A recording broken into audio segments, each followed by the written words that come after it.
come out week in and week out to prophesy the downfall of the sinful kingdom, also spiritually on the Sodom and Egypt. You know, and first, so like, to foremost, before we start, we want to give all praises to Yahweh, Bahashim, Yahweh Shai. So, Ka, Halayim, La, Yahweh, Bahashim, Yahweh Shai, Bahashim, Ha, Rakah, Kodash, Ma'amah. And also, we want to give a double honor to our elder apostles and their elders, and our elders will Haram by Nasharala of this camp. And without further ado, Shalom. Today's topic is going to be the judgment of Mount Seir, right? Because we know that this wicked kingdom going to have to fall, that this wicked kingdom that's ran by Esau, Edom, Idumea, will come to an end, right? So we're going to go into Ezekiel 35, and we're going to go into the breakdown. All right. This is started top, right? Come on. This is Ezekiel chapter 35, verse 1. And it says, moreover, the word of the Lord Yahweh came unto me, saying, Son of man, set thy face against Mount Seir and prophesy against it. Right. So that's our whole job, man, is to set our face against this wicked kingdom, right? That's ran by these Edomites, right? To prophesy against them, right? To let them know that their kingdom will come to an end. Go ahead. Verse 3, and it says, and say unto it, thus saith the Lord God, behold, or the Lord Yahweh, behold, O Mount Seir, I am against thee, and I will stretch out mine hand against thee, and I will make thee most desolate. So Mount Seir was given to Esau, right? Somebody grab that Genesis 36. This is Genesis chapter 36, verse 6. It says, and Esau took his, verse 6, right?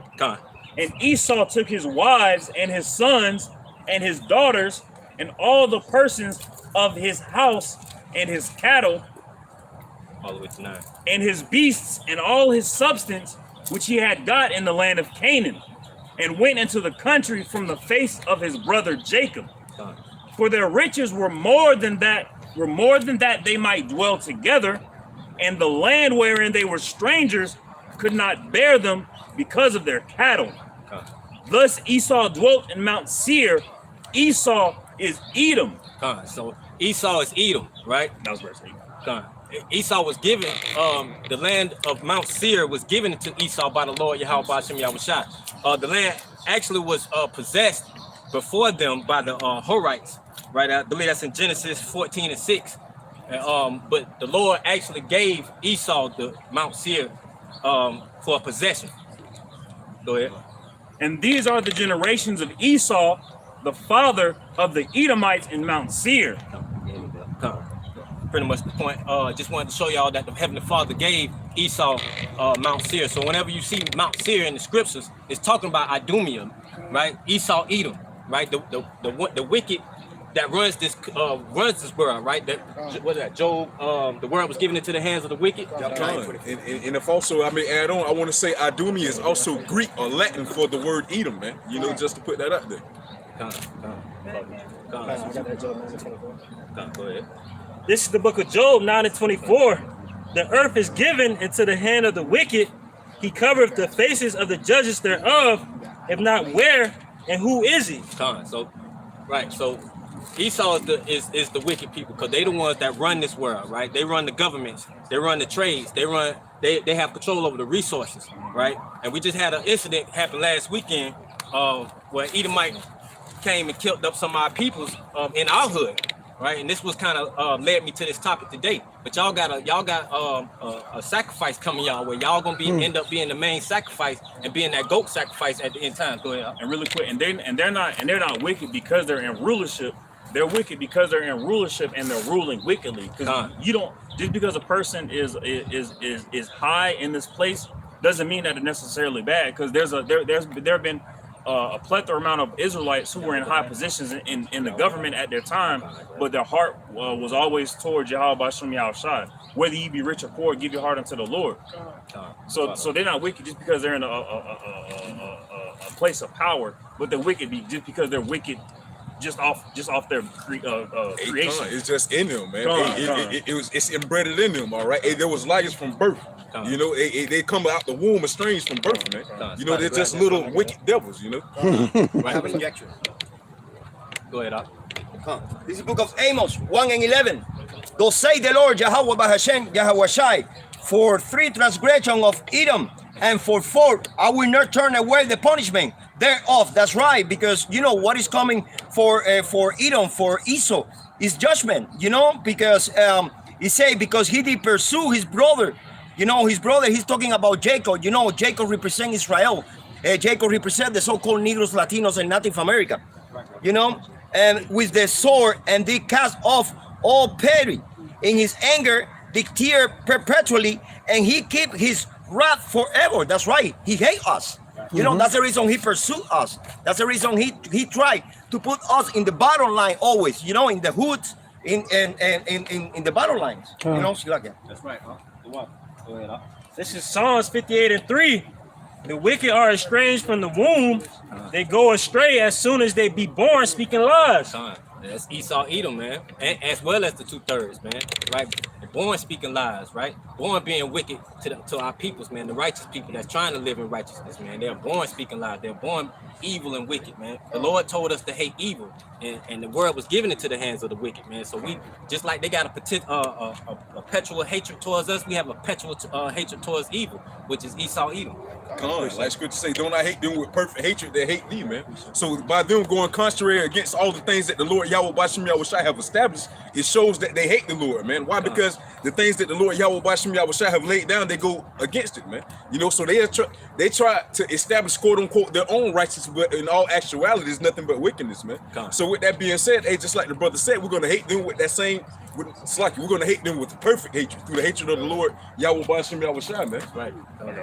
Bring it out. All right, Con. This is the book of Psalms. Oh, my bad. No, you good. You catch on there. All right, this is the book of Psalms, chapter 83. I'm gonna start at verse 3. They have taken crafty counsel against our people. Right. So they taking crafty counsel against us, man. Right. Thinking of everything they can to keep us at a low state. And consulting against our hidden ones. Right. They have said, come and let us cut them off from being a nation. Right. That the name of Israel may be no more in remembrance. Right. And that's their whole point of their existence, man, is to cut us off, right? To make us null and void, man. Right. They want to be kings and top dogs of the earth. They want to end up receiving the birthright over again. Right. But y'all won't get it back. Right. Y'all won't receive that everlasting life, man. Y'all won't receive that everlasting body. Go ahead. For they have consulted together with one consent. They are confederate against thee. Right. So that was it. This is 2 Thessalonians chapter 2, verse 7. For the mystery of iniquity doeth already work. Only he who now letteth will let until he be taken out of the way. And then shall that wicked be revealed, whom the Lord shall consume with the spirit of his mouth, and shall destroy with the brightness of his coming. And that's what it is. The Lord is allowing Esau to do these things so he can have evidence against him. Yes, you're the wicked man. Don't try to cover it up. Your history now. Take your statues and all that down. Your works. I've been taking notes. And that's what it is. It's being revealed through his mouth, through his prophets. We're condemning this place. Right. And that's what through the scripture, the Lord's word. And your works, or Esau's works, lines up with wickedness. And so we're calling you out on what you is, your works. But this world act like it's a mystery. They don't know who the wicked is. It has to be revealed. And that's what we're doing. But it's not just these, it's just not the nation of Esau, man, right? It's all these other nations as well. They judgment coming as well, right? You have something to bring out? This is Ezekiel. This is Ezekiel chapter 35, verse 15. As thou didst rejoice at the inheritance of the house of Israel, because it was desolate, so will I do unto thee. Thou shalt be desolate, O Mount Seir, and all Idumea, even all of it, and they shall know that I am the Lord Yahweh. So because Esau, they have pleasure in ransacking our temples, and now they have a memorial up of it. I think it's in Italy. It's either in Italy or New York. The Ark of Titus. It shows them ransacking our temple and taking out of our all of our precious ornaments and our things, and then they rejoiced in that. All right, they rejoiced in burning down our city.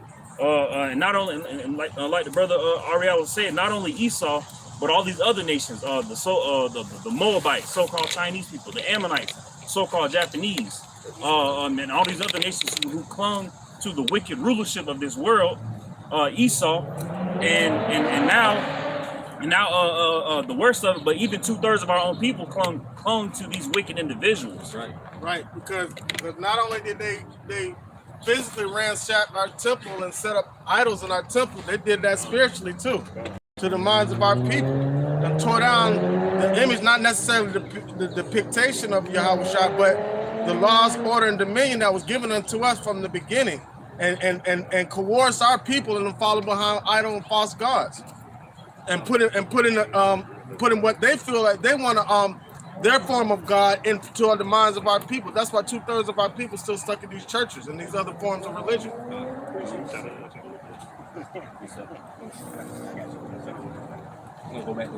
This is back at Ezekiel chapter 35. Let me start back at verse 3. And it says, "And say unto it, thus saith the Lord Yahweh, behold, O Mount Seir, I am against thee, and I will stretch out mine hand against thee." Right. And what is the right hand, right? The right hand is Yahweh Bashim Yahushua, right? It's Yahushua, right? And this for the Negroes, Latinos, and Native Americans, let our people know that we are the true Israelites of the Bible, right? And the speckled bird that spread abroad. Father's name is Yahweh and the son's name is Yahushua. America's about to fall. The dollar's about to collapse.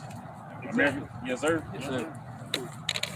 Yep. So bring that back one more time. It says, About the right hand. "And say unto it, thus saith the Lord Yahweh God, behold, O Mount Seir, I am against thee, and I will stretch out mine hand against thee." Right. So yeah, we know Yahushua sitting on the right hand of the Father, right? So he is that right hand that's going to be stretched out to destroy this kingdom, right? Just like he did in the old times, right? Grab that 1 Peter for me. It's 1 Peter chapter 3 and verse 22. "Who is gone into heaven and is on the right hand of Yahweh, angels and authorities and powers being made subject unto him." So both Yahushua, right, is right up under Yahweh. It goes Yahweh, then Yahushua, and everything else up under him, right, is subject to Yahushua, right? So nothing on this earth, man, can answer to anything else but Yahweh Bashim Yahushua, man. You have to go through the straight, right? You have to go through that narrow path, man, and make it to Yahweh. You have to go through Yahushua. What's even beautiful is in the future, in the kingdom, it's going to be a setup to where all the other nations, they're going to have to go through us to get to Yahushua, to get to Yahweh. But that right hand is the same right hand that was brought out in Egypt, right? When they was going through the wilderness, right? When he was up in the chariots, but a cloud by day and a pillar of fire by night, right? That right hand leading them out of into salvation. Right. So these other nations are going to have to go through us in order to get to the Father, because the only reason why we're able to get to Yahushua to get to Yahweh is because we'll be cleansed. Right now, we'll have those new bodies to where we won't have any, our garments won't be stained, so we'll be able to be in the presence of the Lord. But these other nations, they still going to have them sinful flesh. They're not going to be able to be in the presence of the Lord. They're going to barely be able to be in the presence of us. Let me break it down. This is Isaiah chapter 2 and 2. "And it shall come to pass in the last days that the mountain of Yahweh's house, shall be established in the top of the mountains." So meaning our government going to be established over their government. "And shall be exalted above the hills," all right, above the nations. "And all nations shall flow unto it. And many people shall go and say, Come ye, and let us go up to the mountain or government of Yahweh, to the house of God, to the God of Jacob, and he will teach us of his ways, and we will walk in his paths, for out of Zion shall go forth the law." So the law is going to be pushed from Israel. "And the word of Yahweh from Jerusalem, and he shall judge among all nations, and shall rebuke many people, and we got forever. So he's going to run down the list. "And they shall beat their swords into plowshares, and their spears into pruning hooks." So they're going to be made for farming. All right? They ain't going to study war no more. They ain't going to have no ways of dealing with tanks, missiles, none of that. They're going to turn all of that into pruning hooks and farming tools. That's where they're going to be at, in the hot-ass farm. They're probably going to be dark as us. It says, and he shall judge among the nations and shall rebuke many people, and they shall beat their swords and the plowshares and their spears and the pruning hooks. Nation shall not lift up sword against nation, neither shall they learn war anymore. All right, so they're gonna have to go up to the house of Israel to get in order, to get the laws. Why are they gonna want the laws? Because they're gonna be getting judged. They're gonna say, yo, teach us how to do this so we don't get destroyed no more. Massa. Why have the tables have turned? Yep. And that's the whole point of this prophecy, man, that they will come to they will be put under to basically worship the Lord like how he's supposed to be worshipped, right? And stop living in sin. Right? Go ahead. This is the book of Deuteronomy, chapter 4, starting at verse 5. Behold, I have taught you statutes and judgments, even as the Lord my God commanded me, that ye shall do so in the land whether ye go to possess it. Keep therefore and do them, for this is your wisdom and your understanding in the sight of the nations, which shall hear all these statutes and say, surely this great nation is a wise and understanding people. Right. For what? It's like, right. This is a wise and understanding people, right? The Lord gave the wisdom and knowledge and understanding to his chosen men, which is the Negroes, Latinos, and Native American, but as part of the elect, right? The 144 hopeful elect, and Yahweh Ratazah Hashem Yahushua part of that number, that we all are part of that number. Go ahead. And the scriptures also tell you when the wicked bear rule, the people mourn, but when the righteous are in rulership, the people rejoice, man, because the whole earth is going to rejoice under the righteous leadership of the nation of Israel, man. You know, where all wickedness is wiped off the face of the earth, and this place is governed righteously through the will of the Lord, Yahweh Hashem Yahushua. And what the brother Gabar just said, that's how you can measure the time diligently, by saying that the people right now in this society and the people right now in this world are lamenting, and you can see them out on the streets crying because they want peace, they want justice, they want a better form of living. And the reason why they're doing that is because the wicked is in rulership right now. So once this place is done away with, it's just going to be peace upon the face of the earth. Hey, if I may add on to as well, hey, just the scripture say, hey, when the wicked rule, the people mourn, but when the righteous rule, the people rejoice, man. And we're waiting for that rejoicement to come by way of that righteous restitution in the leadership of the Lord Yahushua, man. You know, so hey, we can't find that here. Why? Because Job 9:24, the earth is given into the hands of the wicked. All right, so therefore, hey, shit, we can't get a fresh, clean water from this salt, man. So therefore, hey, we got to go and abide by the law, statutes, and commandments, and do the things that the Lord Yahweh Bashem Yahushua have commanded us to do in order to get to that destination that we want to get to, which is that righteous restitution. All right. First, this kingdom has to be moved out of the way, man. Precept. All right, this is Isaiah chapter 9, verse 6. For unto us a child is born, unto us a son is given, and the government shall be upon his shoulders, and his name shall be called Wonderful Counselor, the Mighty Power, the Everlasting Father, the Prince of Peace. Let's go. Go ahead. That's going into Yahushua, man, being the Prince of Peace, right? Our everlasting power, right, under Yahweh. Go ahead. It says, and that everlasting Father just means he's not saying he's the Father, but he's in authority. All authority was given unto him. Verse 7, it says, of the increase of his government and peace, there shall be no end upon the throne of David and upon his kingdom, to order it and to establish it with judgment and with justice from henceforth, even forever. The zeal of the Lord of hosts will perform this. So that just goes to show Esau will never stand up again. Then one of these other nations shall never stand up again. Ain't gonna be no elections. It's already elected with the 144,000, the tabernacle of David. Right, we're campaigning right now to become a part of the governing body of Israel. You know, it's one thing to get like we all represent the elect, Lord willing, I'm part of that number, but the 144,000 are the governing body that's going to go into enforce these laws on these other nations, man. But all of Israel is going to be righteous, man. You know. This is Jeremiah chapter 30, verse 10. Therefore, fear thou not, O my servant Jacob, saith the Lord, neither be dismayed, O Israel, for lo, I will save thee from afar, and thy seed from the land of their captivity. And Jacob shall return and be in rest and be quiet, and none shall make him afraid. And that's what we're waiting on Yahweh shall return and redeem us and to save us from this place, the wickedness of this place, the rulers and all the wickedness going on, the sins, and to save us from ourselves, because we need to be saved from ourselves. But ultimately, we're waiting on the new heaven and earth where we're of righteousness, so we can serve the Lord as he ought to be served. But we can't do that here. But the Lord told us to fear not. Don't fear the persecutions of this place. Nothing they try to do to blow our candles out. Don't fear none of that. And don't be dismayed. The Lord said he's going to save us. And that's what our patience and our faith is in, that the Lord will come deliver us. That's the patience and faith of the saints. Yeah, Yahweh Bashim Yahweh Shai. Yahweh's going to send Yahweh Shai to deliver us. Right. I got one for you. Let's break it down too. It says right here, Ezekiel 38:8. After many days shalt thou be visited. All right. In the latter years, thou shalt come into the land that is brought back from the sword. So this is talking about Russia. All right, that's going to come against America and come against the land of Israel.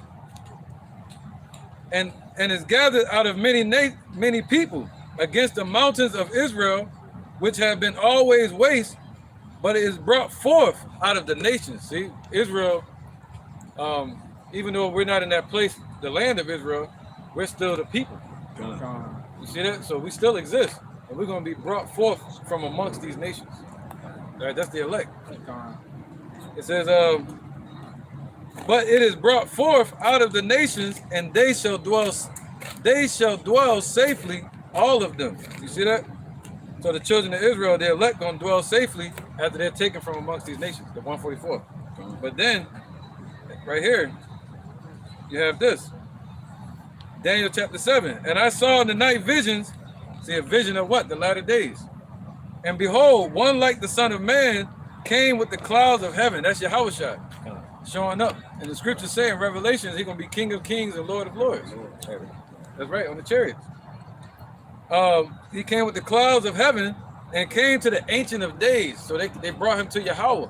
And that goes to Revelation chapter 5. You know, and when they brought Yahushua to Yahweh. That's it's happening now, right? All right, and came to the Ancient of Days, and they brought him near before him, and there was given him dominion and glory. See, this is about to happen, and a kingdom that all people, nations, and languages should serve him.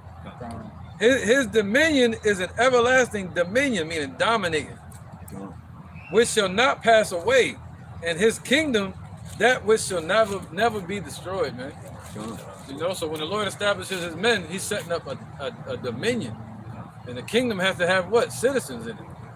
You know, you have a king, and then you have a domain, a dominion.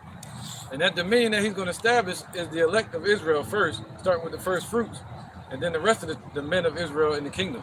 The scriptures say that all thy men shall be officers, man. Officers of what? Peace.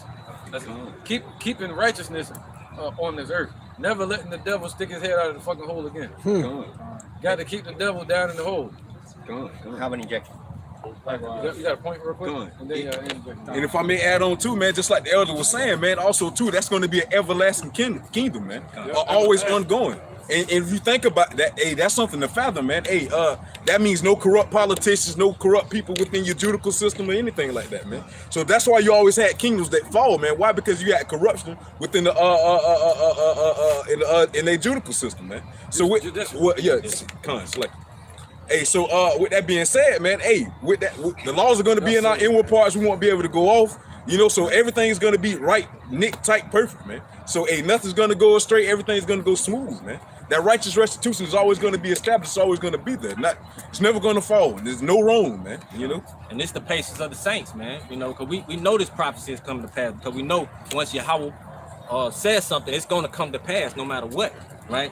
He says his word should never turn to him void, man. Somebody had a precept. I got one. Oh, you got one. Go ahead. No, go ahead. No, it's on you. It's on you. This book of Daniel 9:24. 70 weeks are determined upon the people and upon the holy city to finish the transgression and to make an end of sin and to make reconciliation for iniquity and to bring in everlasting righteousness and to seal up the vision and prophecy, and to anointing the most holy. Right, and that's the whole point, man. Is to make it an everlasting righteousness, for us to live in everlasting righteousness, man, right? To for our Heavenly Father Yahweh, Ba'ashem Yahushua, to be proud of us, right? Instead of seeing us live in sin, right? And seeing and being upset with us because we can't help the kingdom that we're living in, right? This wicked ass kingdom. Right, you said no more politicians gonna appear anymore, right? Come on. Political system. That started when? In the Roman Empire. So that's not gonna appear anymore on this earth. All right? So that's why the Lord said that in Isaiah 34. Thy rams, thy bullocks, everything gonna fall with this place. All right? 2nd Ezra 11 and 44. The Most High also have looked upon the proud times. See, this is Esau time. Obadiah called Esau the proud. You know, the pride of thy heart has deceived thee. Why is deceiving them? They think that their house is going to continue forever. That's their inward thought. But it says here, the Most High have looked upon the proud times. He's looking at it. And behold, they are ended. And his abominations are fulfilled. See, Esau got a certain way. He appointed his bounds that they could not pass. So he said their hurtful works are fulfilled. So there's a certain amount of works that Esau has to do, just like we have work on the right hand side. Esau has a certain amount of work, the Caucasian race, to do on this earth, being devils, for a certain amount of time. All right? The Most High wrote their story out. The scriptures say we live our lives as a tale that is told. And they're the bad guy, and we're the good guy. All right? And I gotta push up. yep. Interjection. Yep. Go ahead, bro. This is Job 14 and 5. Seeing his days are determined, the number of his months are with thee. Thou hast appointed his bounds that he cannot pass. Woo, see that? So the Lord, he said his days are determined. I mean, the Most High thought about it and gave it a judgment. A certain day for them to be brought down is in the Lord's heart. The scriptures say the day of vengeance is in his heart. All right? And the highest have looked upon the proud times, Esau's time, and behold, they are ended. What's that? Jacob, Esau is the end of the world. Jacob is the beginning that follows. And his abominations are fulfilled, man. The abomination that maketh desolate. That's Esau. So their abominations are fulfilled, especially starting with 70 AD. All right? Or going back to Alexander. What did they do during the times of Alexander? Somebody get that real quick. I'm going to get right back to you. First Maccabees. I don't know what verse, but somebody let me know when you get to it. Okay, all right, so, and then you got the Roman Empire going into 2nd Ezra chapter 12. I think it's where it said they put crowns on their head. First Maccabees 1. Oh, somebody got it? Yep. You got it on your phone? Chapter 1. Yep. Where is it at? There you go, right here. Verse 8. It's the book of First Maccabees, chapter 1 and verse 8. Right. And his servants bear rule, every one in his place. Right, it's talking about Alexander and then the Diadochi, which mean the successors. They took over that pagan rulership with the Greeks after Alexander's death. All right. Verse 9. And after his death, they put crowns upon themselves. So did their sons, so did their sons after them many years, and evils were multiplied in the earth. See that? And evils were multiplied in the earth. So multiplied up until what? Multiplication adds up. It multiplies all the way up to a certain point. So, and it says, huh? Oh, you got one? Come on. Go ahead. I gotta get it. You gotta get it? Good. And the highest, 2nd Ezra 11 now. So from the Greek to the Roman Empire, all the way up to 70 AD, all the way up until now. The Most High has their days determined, their wicked acts have a limit to it, you know? It says, the highest have looked upon the proud times, and behold, they are ended, and his abominations are fulfilled, the abomination that maketh desolate, Esau. And therefore appear no more, thou eagle.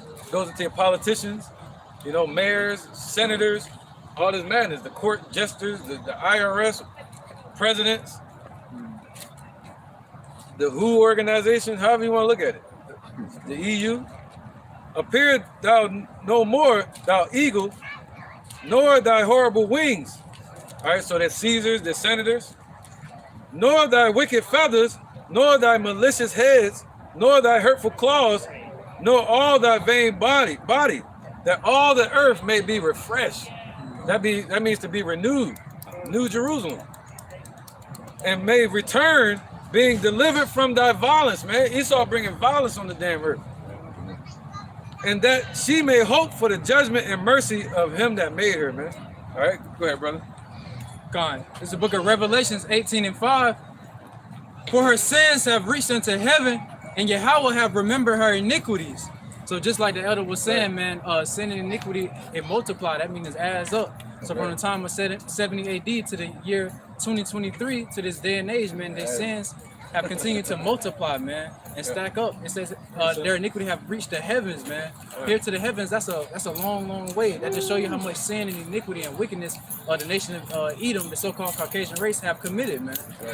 And on like a kind of like a literal note, there's so much space debris and junk that Esau done put out in the Shemayim that's just like floating around, making the earth from a distance look like a trash planet.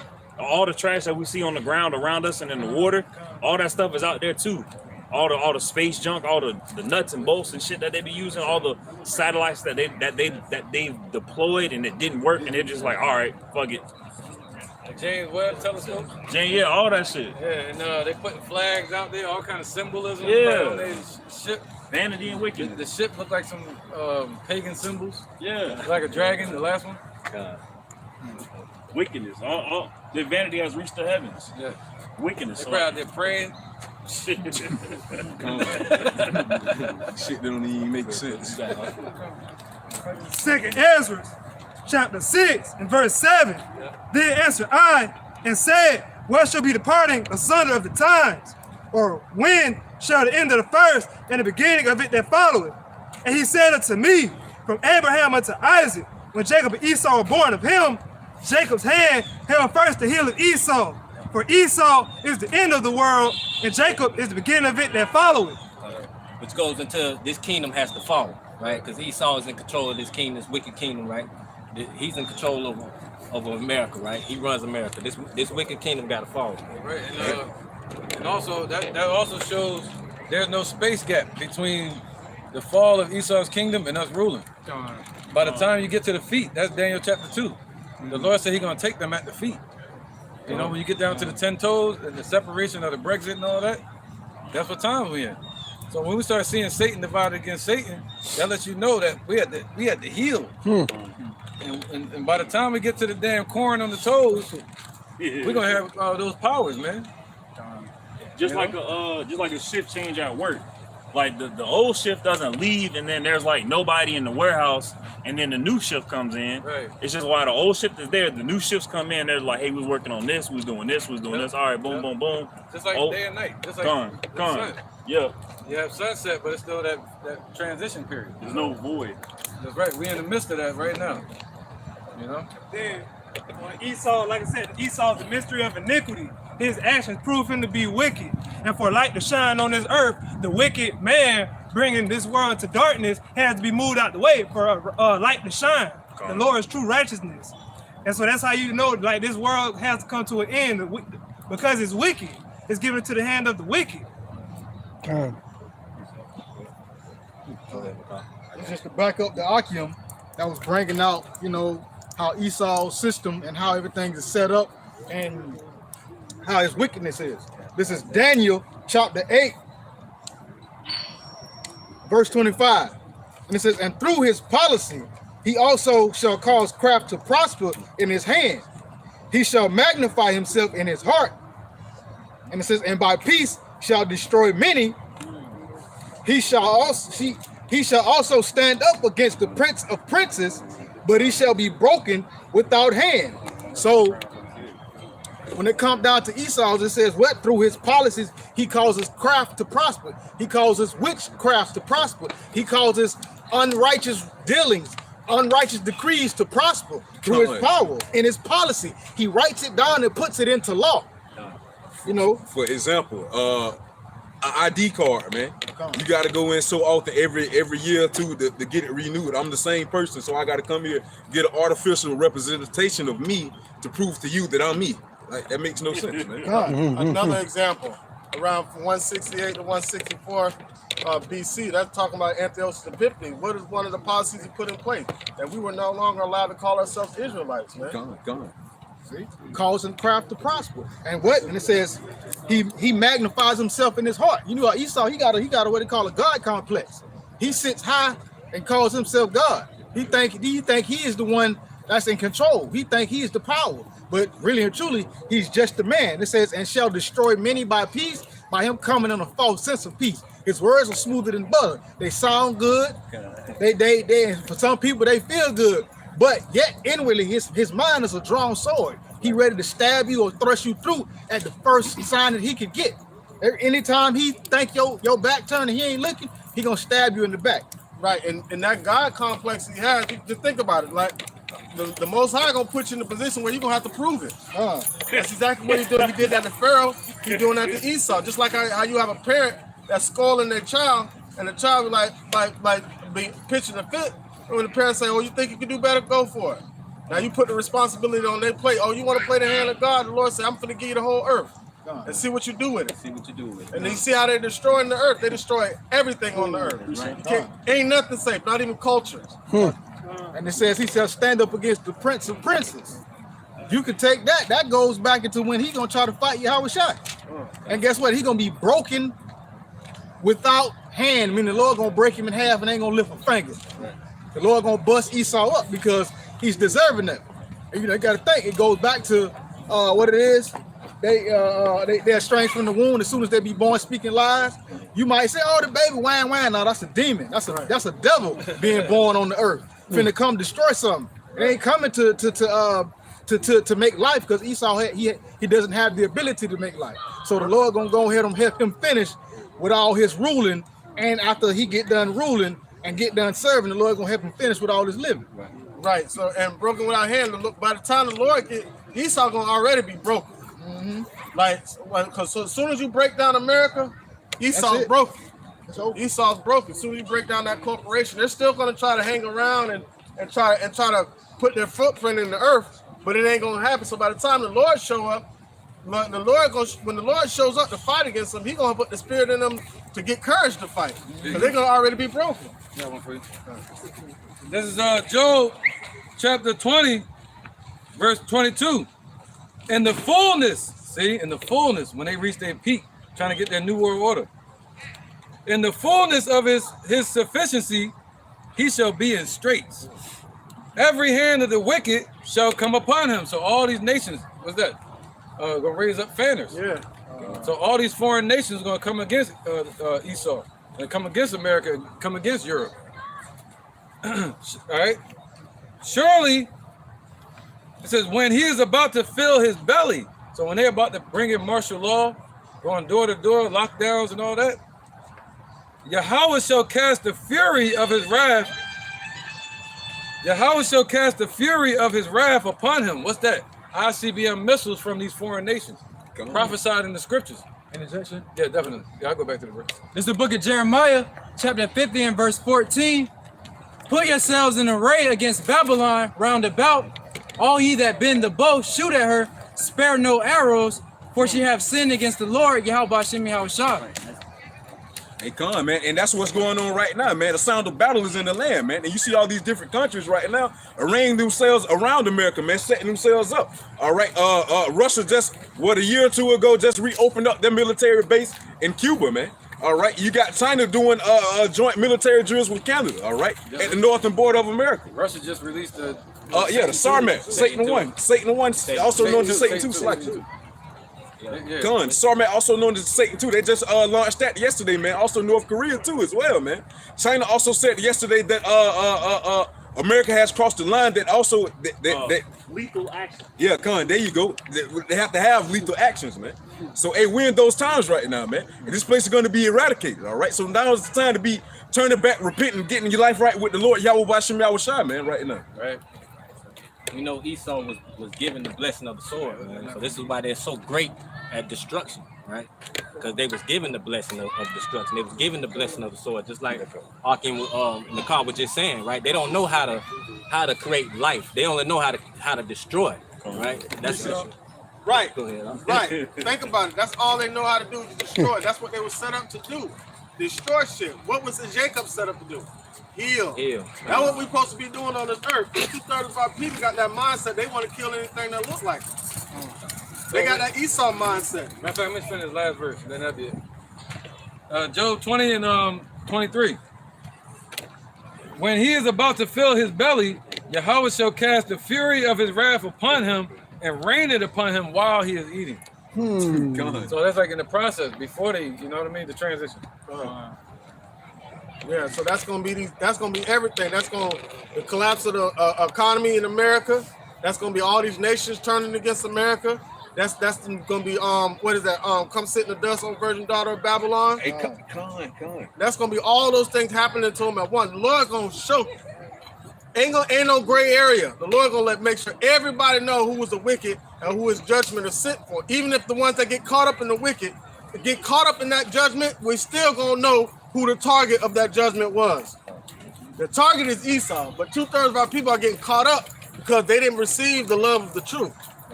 They chose death over life, meaning listening to the lies of Esau. And for Bakusha, just like the bishop said, with the point that he brought out, where the Lord is going to rain his fury and wrath down upon Esau, but when he's about to fill his belly, that's like setting a whole table.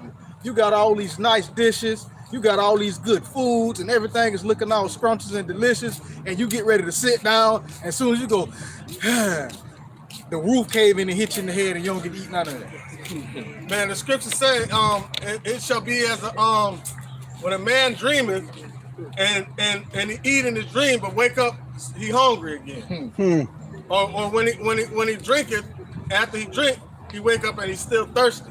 So the Lord, he ain't gonna never feel quietness in his belly. The Lord's not gonna allow him to do that. He's never gonna be able to quench his thirst. The Lord's not gonna allow him to do that, man. So everything he's doing to try to profit and prosper and set up his wicked rule on the earth and get total control is all gonna be done in vain. He gonna realize he spent all these generations and generations and generations for nothing, just to be destroyed. Just to be shown as an example. Right. So Yahweh can show his power. You got one? Real quick. It's right, man. So Esau has a deadline, man. That the Lord gonna have him meet. All right, expiration date, I should say. Expiration date. Revelations 14 and 14. And I looked, and behold, a white cloud, and upon the cloud one sat like unto the Son of Man, having on his head a golden crown. Man, that's Yahweh right now in the fourth dimension. And when he returns, he's gonna have that crown on his head, man. Literally, a physical crown made out in the heavens. Like they got shops out there or something. You know what I'm saying? Clothing, and you know what I mean? It's stuff we can't imagine out there, right? So a golden crown. And in his hand, a sharp sickle. That's them beams that's gonna be beaming up. All right, out his hands. Like who's be shooting out his hands? You got a guy called Havoc. He can shoot out his blast out. I think Havoc, Ryu, Goku. Yeah. You got Iron Man that does the unibeam out of his hand. Yeah, like that. Or Goku and them, yeah. The Kamehameha, yeah. And the Lord said this, and another angel came out of the temple, they got a temple out there, crying with a loud voice to him that sat on the cloud, thrust in thy sickle and reap. All right, and they ain't talking about gathering us. That's talking about the scripture where it says, let them both grow together. All right, he's gonna send his angels to gather the elect, and the rest he's gonna cast into the fire. And it's talking about reaping Esau. All right, thrust in thy sickle and reap, for the time has come for thee to reap. See that? For him to reap, meaning what? Dig into the harvest. For the harvest of the earth is ripe. So Esau's hurtful works are going to be fulfilled, and Jacob's work that we have to do is going to be fulfilled, completed. And he that sat on the cloud thrust in his sickle and on the earth, and the earth was reaped. You see that? And that goes into what? The Lord being King of Kings and Lord of Lords, man. So he's going to reap with that sickle, according to 2 Ezra chapter 13. That sickle goes into That laser. also healing the earth as well, because once he destroy them and take them out of power, right? Our earth and our kingdom will be fulfilled. It'll be completely healed. Right? No more poisonous airs, no more poisonous waters, no more GMO foods. Right? Go ahead, Doc. This Psalms 37 and 11. But the meek shall inherit the earth and shall delight themselves in the abundance of peace. The wicked plotteth against the just and gnash upon him with his teeth. The Lord shall laugh at him, for he seeth that his day is coming. Right, he see if his day coming, man. The Lord's gonna laugh at them, man. He's gonna laugh at Esau and these other nations, man, when it's time for their destruction, man. Right? Right? Hey, because Esau don't know that his day coming, man. He feel like once again, hey, his shit's going to prolong forever, man. You know, but hey, just like the elder was saying, man, hey, his rulership has an end. It has a cap on it, man. Hey, you only can get to such and such million bodies. Let's just say that. And then after that, hey, that's your ass, man. Just like, hey, with these electric scooters they got downtown, once your time up, your ass getting cut right off while you riding, man. So why in the midst of you feeling your belly, hey, you coming in, Yahweh Shai coming in with the uppercut, and you coughing all that up, man. You know? Go ahead, we're gonna run them down. This is Jeremiah 50 and 22.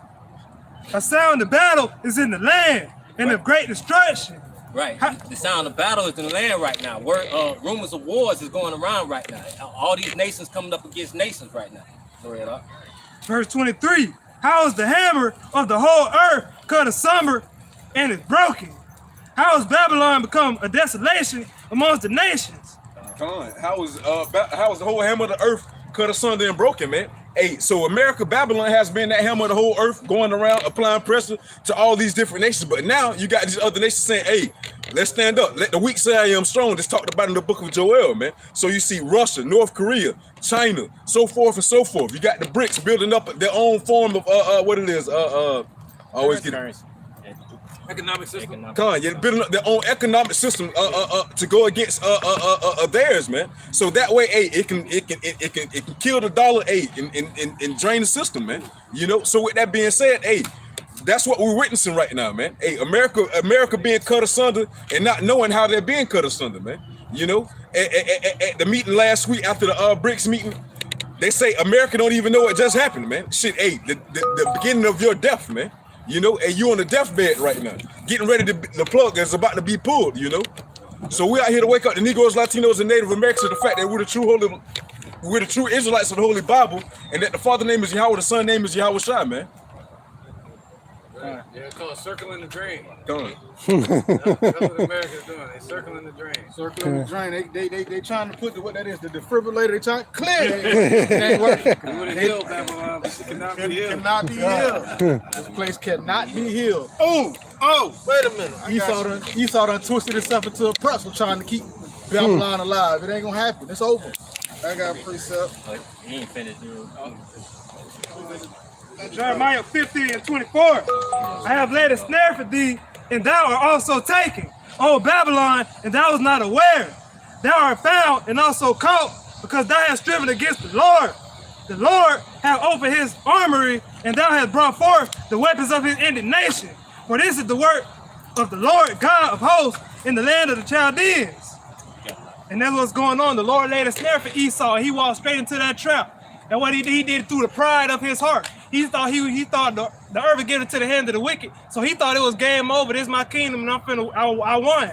But nah, the Lord, that was a trap that the Lord set up for you, and you weren't even aware. And so now the Lord judging you for your wicked behavior, and you don't even know what's going on. And you the one brought forth the weapon of his indignation. Like you say, his pride have deceived him, man. So with that being said, Esau's gift being the sword, man, he think he got the almighty big head with that, like he can't be touched, all right? So with your own blessing, that's how you're going to be destroyed. He that killeth with the sword must be killed with the sword. Here's the faith and the patience of the saints, man. So the things that you have sought out for other people is going to be brought back upon you, man. Right. Like it says, the Lord Yahweh Bashem Yahweh Shai have opened the weapons of his armory, man. All right. Hey, you got these different nations, all right. They're building up their military arsenals, man. As we were just speaking on, man, the Sarmat, which is the Satan too. All right, you got that. The Avangard, the Persevet, the Kenzal, Moab. Right, and then the irony on top of that, real quick. The irony on top of that, man, we see America giving out nuclear missiles and weaponry to all these other countries, man, and all that stuff is gonna be turned right back around and used on this place, man. Go ahead, 'Cause I got a scripture. Back going to the point that the elder brought out that we would have healed Babylon, but he can't be healed, man. There's no way, there's no possible way to heal Esau. There's no possible way to revive America. It wasn't set up for any of that. It was set up for us, for the northern kingdom and the southern kingdom to live out their captivity together in one place, like it was prophesied to. And this would be a place this would be an altar for judgment. Like, you know how they have the altar call in the church? Well, the Lord is calling everybody over here, right, for that judgment. This is Job chapter 14, verse 4. It says, who can bring a clean thing out of an unclean? Not one. So ain't nothing you're gonna be able to do for this devil that's gonna be able to make him righteous at all, period. Right. This devil was set up. The Lord said he made everything for himself, even the wicked for the day of evil to be punished, man. So that's what they were designed for. We were designed to bring healings upon the earth and promote the message of Yahweh Ba'Shem Yahushai, and they were designed to distort the message and be the face of future judgment. That's what they're called in the Zondervan Bible Dictionary. Right. The face of future judgment. Esau, Edom. Injection. Yeah, they try to paint them lily white, but they still ain't right. Right. Can't get right. All right, I think right before you. This is the book of Revelations, chapter 18 and verse 1. And after these things, I saw another angel come down from heaven, having great power, and the earth was lighted with his glory. And he cried mightily with a strong voice, saying, Babylon the great is fallen, and has become the habitation of devils, and the hold of every foul spirit, in the cage of every unclean bird and hateful bird. For all nations have drunk of the wine of the wrath of her fornication, and the kings of the earth have committed fornication with her, and the merchants of the earth has waxed rich through the abundance of her delicacies. Right. So all these other nations, man, was taking part into this revised Roman system, right? Yeah, their business, the dollar and everything. The business, the dollar, the religion, right? Democracy, right? The sodomy. Yeah, that's the wine, but the thing about that is, not all the nations are taking part in that, like Russia. Oh yeah, that's right. But they all took part in the dollar. That's right. They all took part in that money system. You know what I mean? Yeah. So they were all drunken by it. Yeah. And they drunk of the wine, so they've all committed that same type of sin as Esau. Right. And we see now that the G7 nations, all that's being flipped.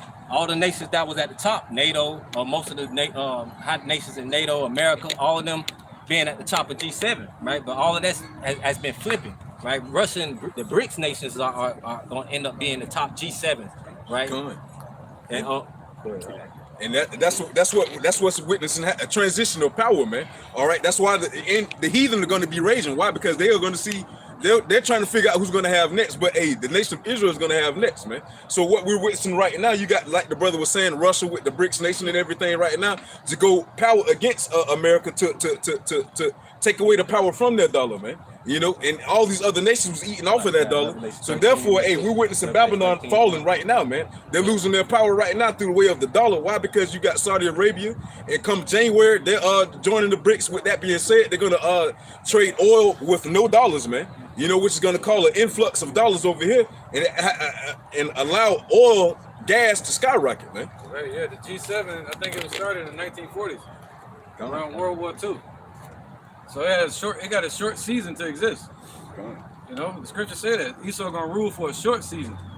So that little bit of rulership they got is about to be over. For us, we got eternity. We got day one to infinity. All the time. Right, and the Lord gonna slow down time for us with our rulership.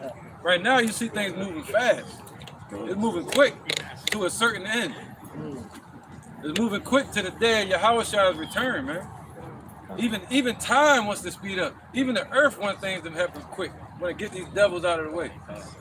Because they're corrupting the earth. They're destroying the earth. Even with their military tests. Even with driving up the street with their toxic chemicals from the cars. And you see roadkill everywhere. That's all because of the adventures of Esau. Like animals not having their normal habitat. Animals, you got nocturnal animals coming out in the daytime because they're confused now. Because this devil is on the earth, man.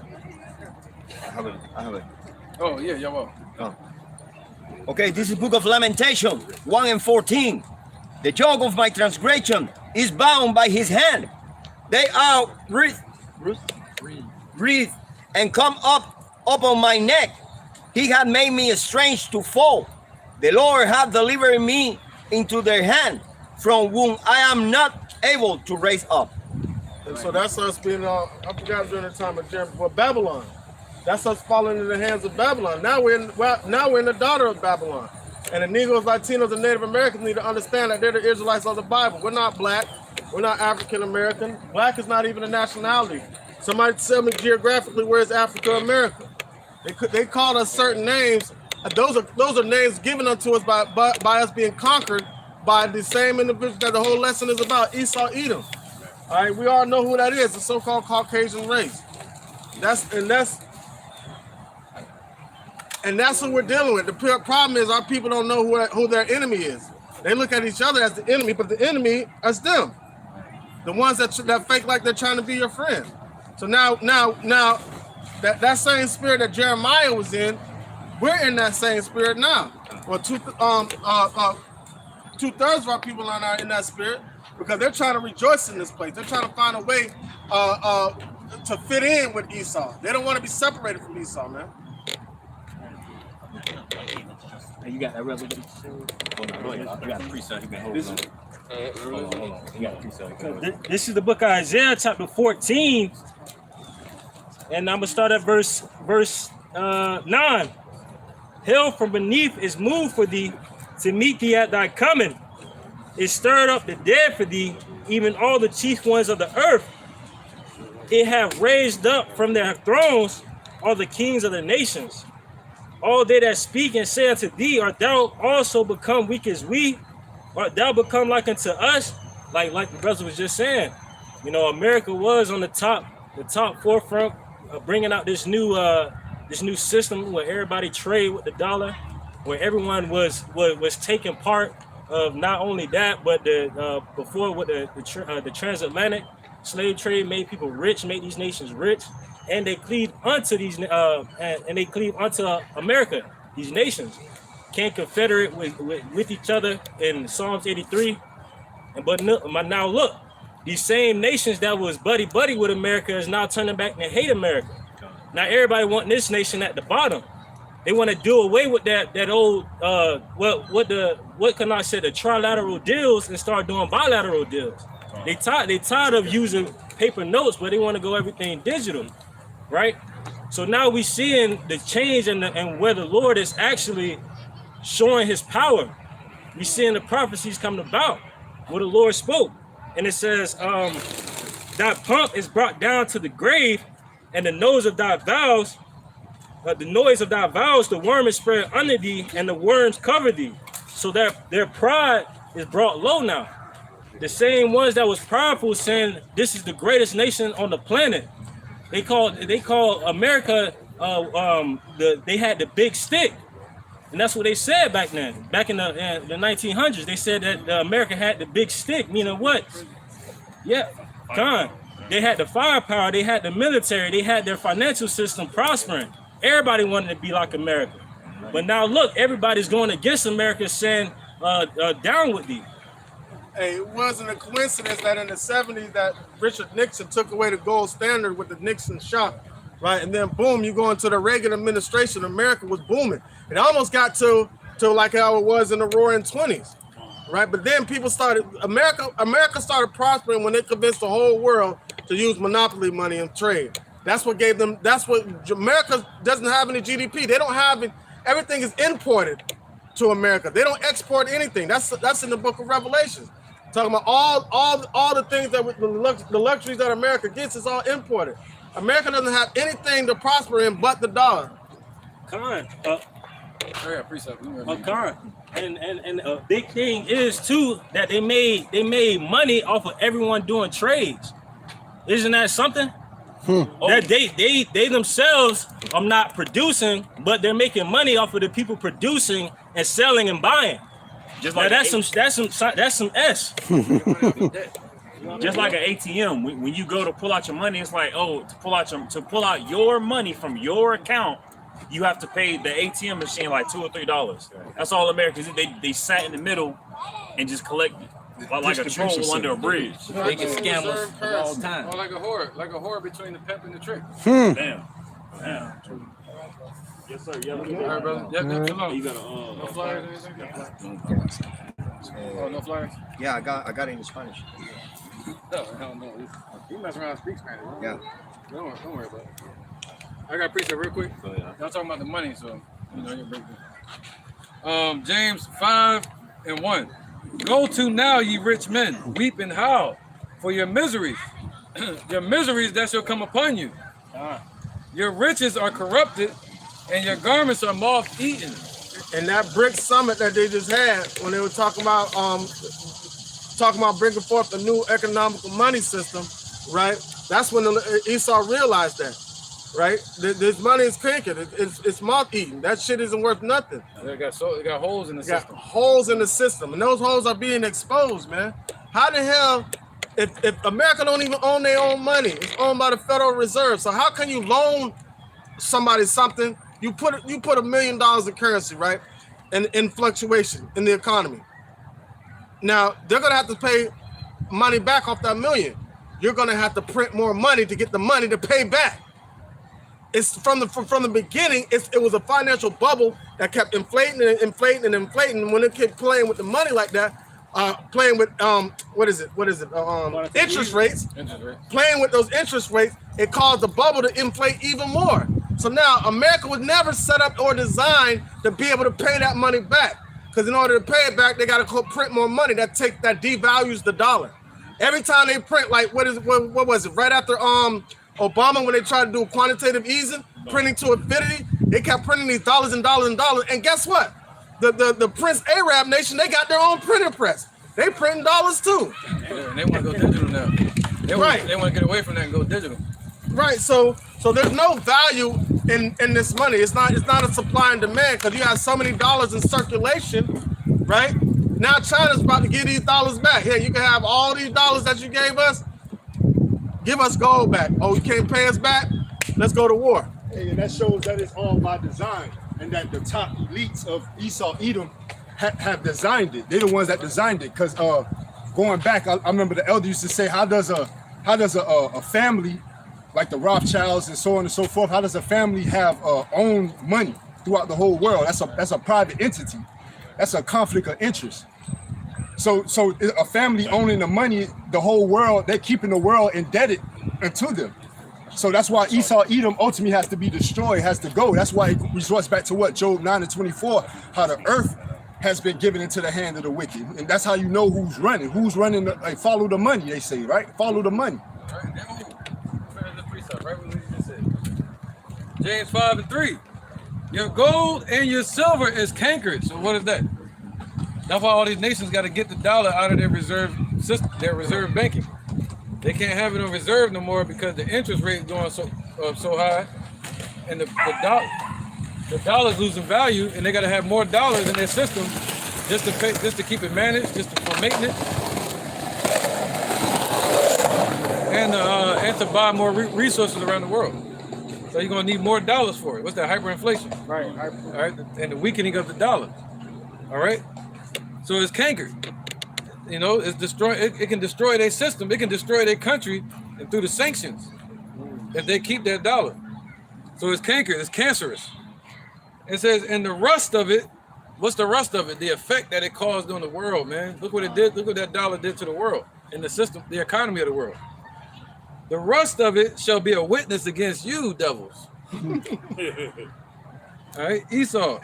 And shall eat your flesh as it were fire. That's going to be the fire they're going to be filling in the kingdom. It's going to eat their flesh as it were fire. That's why the Lord said we're going to be like a fire unto them, man. All right? And ye have heaped treasures together for the last days, man. You see that? So they heaped all them treasures together so that they'll be the rich man when the Lord shows up. And then with the rich man of the world, they become the responsible one for the conditions of the world, especially when the earth was given into their hand. So they have heaped treasures together so the Lord will know who they are when so they'll know who they are when he shows up. Right. That goes back to that God complex that they have. The Lord said, okay, well, I'm gonna put it in your hand. Let's see what you do with it. And everything, all the messed up stuff they did on the earth is going to be a witness as to how corrupt they were from the beginning, man. Everything, this whole system is created by a lie. Somebody's a figment of their imagination. They're like, you know what? Let's make this shit real. And the people don't even understand that they're the reason why the system is afloat. If the people pull away from the system will crash. But the Lord said, no, I want it to stay afloat till I get there. So that's why the Lord is allowing them 2/3 of our people to still be a victim to this system. But he told the elect, pull away from Babylon. This is not your rest because it's sort of polluted. Right, they got something called Operation Sandman. Operation Sandman. All the UAEA, which would be like the United Arab Emirates, nations that deal with the oil, they're talking about joining the BRICS, Brazil, Russia, India, China. Now the S would be like South Africa, and then you got another S with Saudi Arabia. Ethiopia. But that's what I'm about to get to. So in January 1st, they're all supposed to join. So there you have the day, possibly, allegedly, of the economic crash around the beginning of the year. And then they have something called Operation Sandman, to where they're all planning to dump the dollars at once. And now they're talking about Russia getting involved with that. So when that happens, man, that's it. Yeah, that's your ass, Mr. Postman. Uncle Sam. Sam will be officially finished with all his living. Right, man. This 63. Isaiah 63. This is Isaiah chapter 63, verse 1. I'm gonna let them pass. Hold on a second.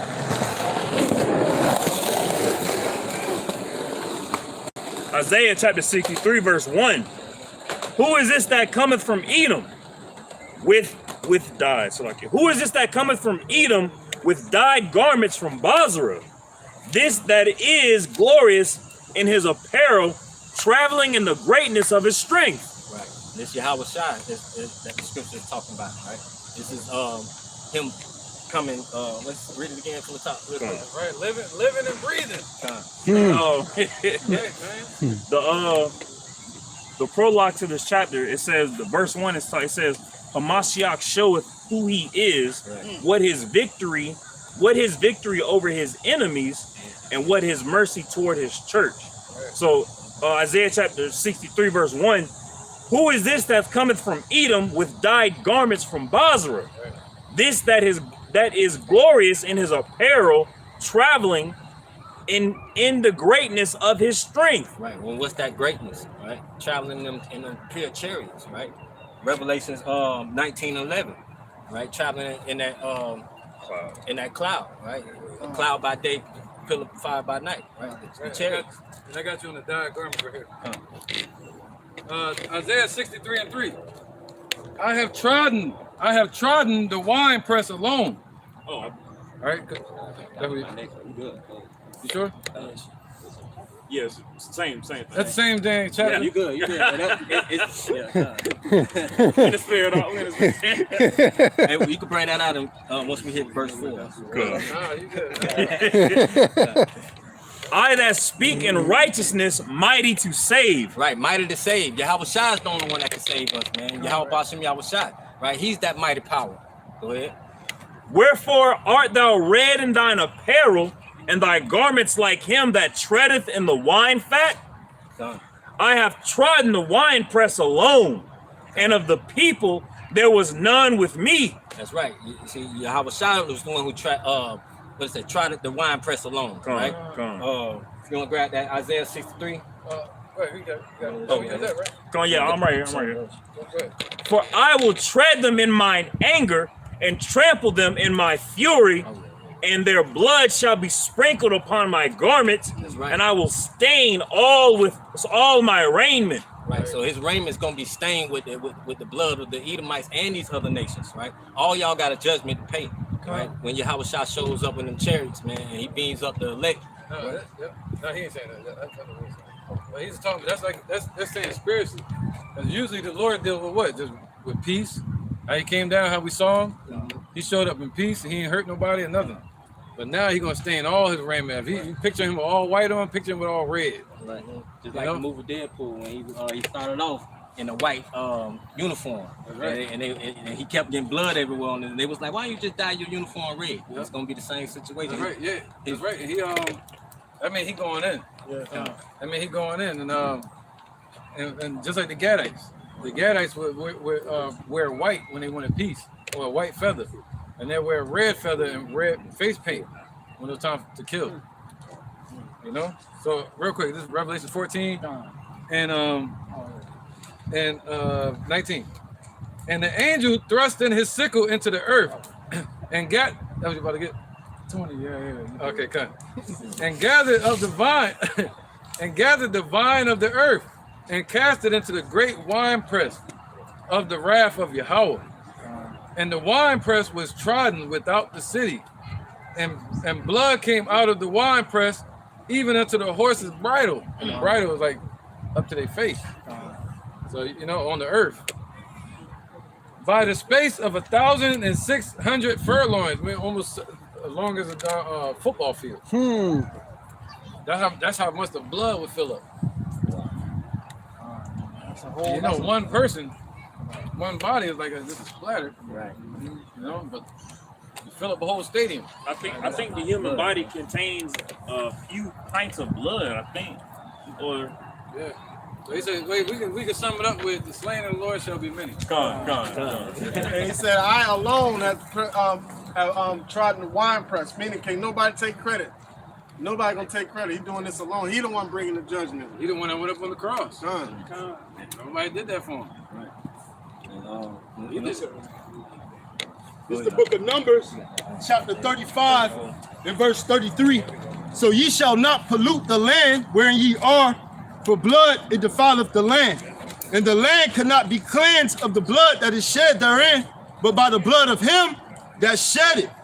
Defile not therefore the land which ye shall inhabit, wherein I dwell, for I the Lord dwell among the children of Israel.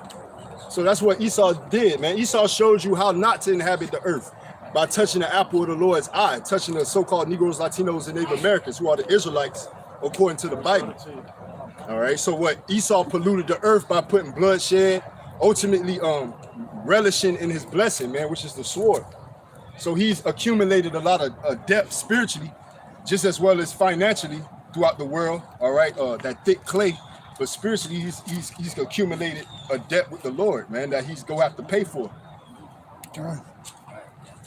On top of that, how Yahweh Bashim Yahushai is gonna destroy this place, man, is by 200 million missiles, right?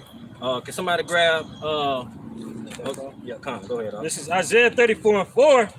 And all the host of heaven shall be dissolved, and the heavens shall be rolled together as a scroll. Right, and that's that the nuclear missiles, right? The mushroom cloud from the missiles, nuclear missiles. Go ahead, up.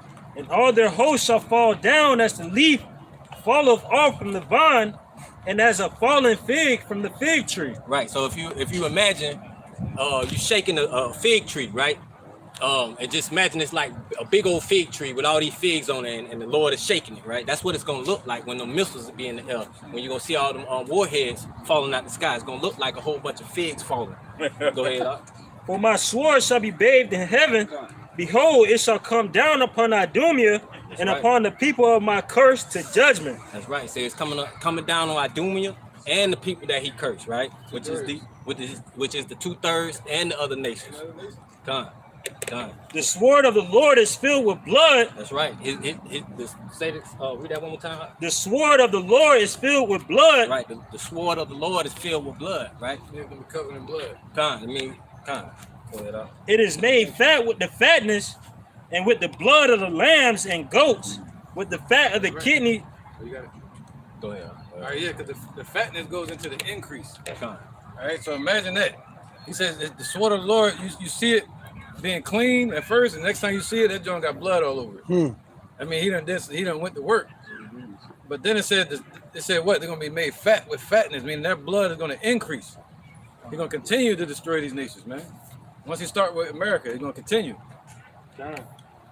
And it says, and with the blood of lambs and goats. Right, all of their leaders, that goes into their chief rulers, their politicians, their presidents, their governors, their mayors. There you go with the government again. Go ahead. With the fat of the kidneys of rams, for the Lord hath a sacrifice in Basra. Right. The Lord had to sacrifice in Basra, man. Right. They got a judgment they got to pay, man. They're gonna end up being that ultimate goat sacrifice, that sin sacrifice, when after they served 1,000 years of slavery. Right, man, because the Lord got a slave. When you deal with sacrifice, it means something's gonna be slayed or killed. So that sacrifice or die, you know, it's like a part of you has to die in a sense spiritually. You have to sacrifice that side of you, right? So Esau, the Lord said he got some killing that's going on. Right. You know, the hurt business. Right. Where America will be like an altar. That's right. And a great slaughter in the land of Idumea. Hey, it's like Black Adam. Remember that movie? He was sitting on the throne. Yeah. Woo. Anybody got precept? That's more that Isaiah though. Go ahead. This is Isaiah chapter 63, verse 4. Throw it up. For the day of vengeance is in mine heart, and the year of my redeemed is come. Right. The day of vengeance is in the Lord Yahweh Bashem Yahweh's heart, right? It's his vengeance, man. Right? All of this is done for Yahweh's name, right? And Yahweh Shai to gain Salakia.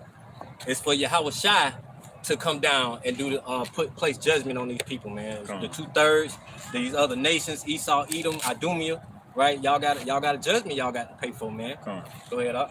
I mean, even though the transgression was done against the children of Israel, was done against the children of Israel by the will of Yahweh Hashem Yahweh Shai, so that we could bring judgment onto those who did the wrongdoing towards Israel, ultimately towards Yahweh Hashem Yahweh Shai himself. All right, we have to remove ourselves out of the way and always keep in the forefront of our mind Yahweh and Yahweh Shai, because this is ultimately his story that he's writing to proclaim himself, to say that he exists ultimately. Right, not the Black Panthers or these Muslims. Then they can do it themselves, man. These gangbangers, these militias, they can do it themselves. You know, it's not about us. It's not about we as a people. It's about the Lord and the Lord's Son. All right, Yahweh and Yahweh Shai. That's ultimately who it's about. Our people try to get out of this economically. Our people try to get out of this using these false deities. Our people try to get out of this using the gift that was given unto Esau. They did everything but call upon the name of the Lord Yahweh Bahashem Yahweh Shai.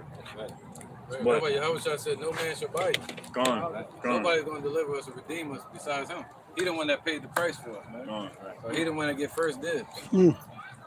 This is Isaiah chapter 63, verse. Because the scriptures say the saints of the Most High shall take the kingdom. How are we going to take it before he do? You know? This is Isaiah chapter 63, verse 5. And I looked, and there was none to help, and I wondered that there was none to uphold. Therefore mine own arm brought salvation unto me, and my fury it upheld me. Right, that's going once again, but going back into that right hand, right? Yahweh Shai being the one to come down and place judgment on these nations, man. Right? We know Yahweh Shai sits on the right hand of the Father, and everything is subject under him. So when he shows up, everybody's gonna get in line, man. He's gonna destroy the ones that's deemed for destruction. The 2/3 in these other nations, and the elect is gonna be beamed up and taken care of, man. And then we're gonna be under his under the apostles in the 12 disciples and the apostles. Go ahead. It's verse 6. And I will tread down the people in mine anger and make them drunk in my fury, and I will bring down their strength to the earth. God, man, he's gonna bring down their strength to the earth, going down and bringing them to a lower state. Because guess what, man? The Lord said these things, man. The Lord said these, and he said these things were gonna happen. And the Lord is delivering. It said his words will not turn back into him void. So this is the same time where the Lord is gonna bring these devils low, and he's gonna give them their judgment, and he's gonna give the righteous their place when he shows up too. So like the elder said in the previous lesson before, he said there's something that got to expect the end for wicked judgment, and those that has that righteous judgment. But guess what? Esau, these 2/3 and these heathens is subject into that wicked judgment. This is Amos 9 and 11. In that day, I will raise up the tabernacle of David that is fallen, and close up the breaches thereof.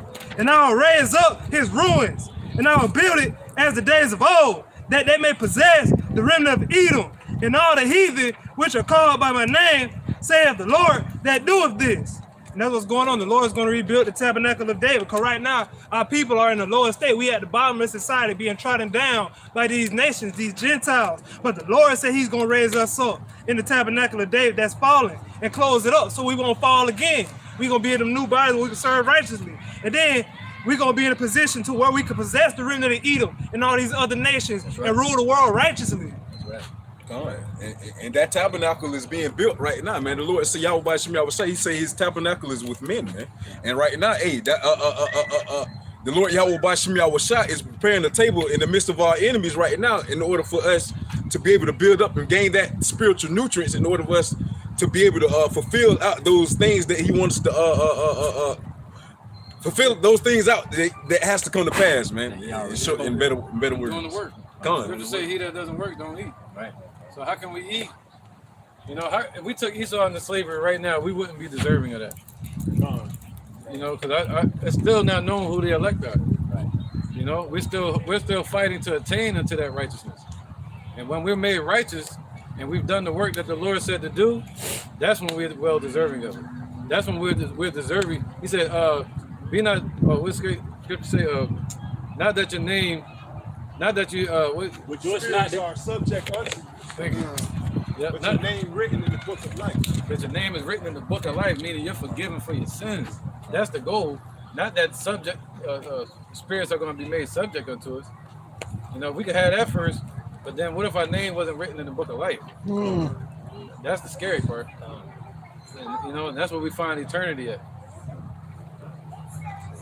Right, man. When we're well deserving of it. Yeah, while you had precept. See, like, No, you good, huh? this is prophecy. This is the book of Joel 3:13 all the way to 15. Put ye in the sickle, sickle, for the harvest is ripe. Right. Joel 13. Yeah, we just read something like that in Revelation. So the harvest is Come get you down, for the press is full. There you go. The fat overflow, for their wickedness is great. Multitude in the valley of decision.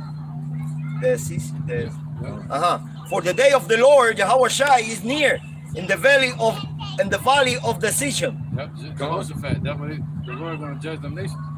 That's the army of the valley of Armageddon. Armageddon one in Hebrew.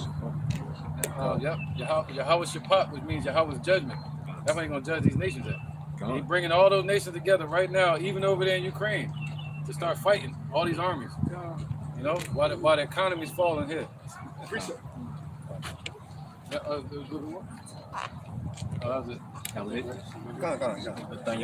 the book of Zephaniah, chapter 3 and verse 8. Therefore wait ye upon me, saith the Lord, until the day that I rise up unto the prey. For my determination is to gather the nations, that I may assemble the kingdoms, to pour upon them my indignation, even all my fierce anger. For all the earth shall be devoured with the fire of my jealousy. So there you go, the Lord gathering those nations up, all right? The Valley of Kidron, all right, the Middle East. Joel chapter 2, I believe, chapter 3, all right? The Lord bringing these nations. This is the Lord hand that's causing the array throughout the four corners of the earth, man, the wars and rumors of wars. Ultimately rain that righteous indignation upon those heathen nations, man, for what they've done to the apple of the Lord's eye, what they've done throughout the four corners of the earth with their rulerships, even the score. Right, bro. This is Jeremiah chapter 30. That's to back up what the brother Athanyala was saying about the Lord bringing judgment to these other nations, you know, and also the brother Yoel about the Lord pleading with these other nations in the valley of decision. This is Jeremiah chapter 30, verse 23, and also America. It says, behold, the whirlwind of the Lord Yahweh goeth forth with fury, a continuing whirlwind. It shall fall with pain upon the head of the wicked. And that whirlwind goes into them chariots. The destruction. So like The judgment. the judgment. Destruction. And it's going to fall with pain, and it's going to be grievous unto the wicked. It's going to fall with pain upon their head. Man, ain't going to be nothing about it. Right. Verse 24, it says, Interjection, real quick. Jeremiah 51:1. Thus saith Yahweh, behold, I will raise up against Babylon, and against them that dwell in the midst of Babylon, and them that rise up against me, a destroying wind. destroying wind, a beast of destruction. The Lord just said here, behold, the whirlwind goeth forth. It comes from the Lord's fierce anger. That whirlwind is talking about this ICBMs when they hit. That destruction. That's really what ultimately it is, the judgment.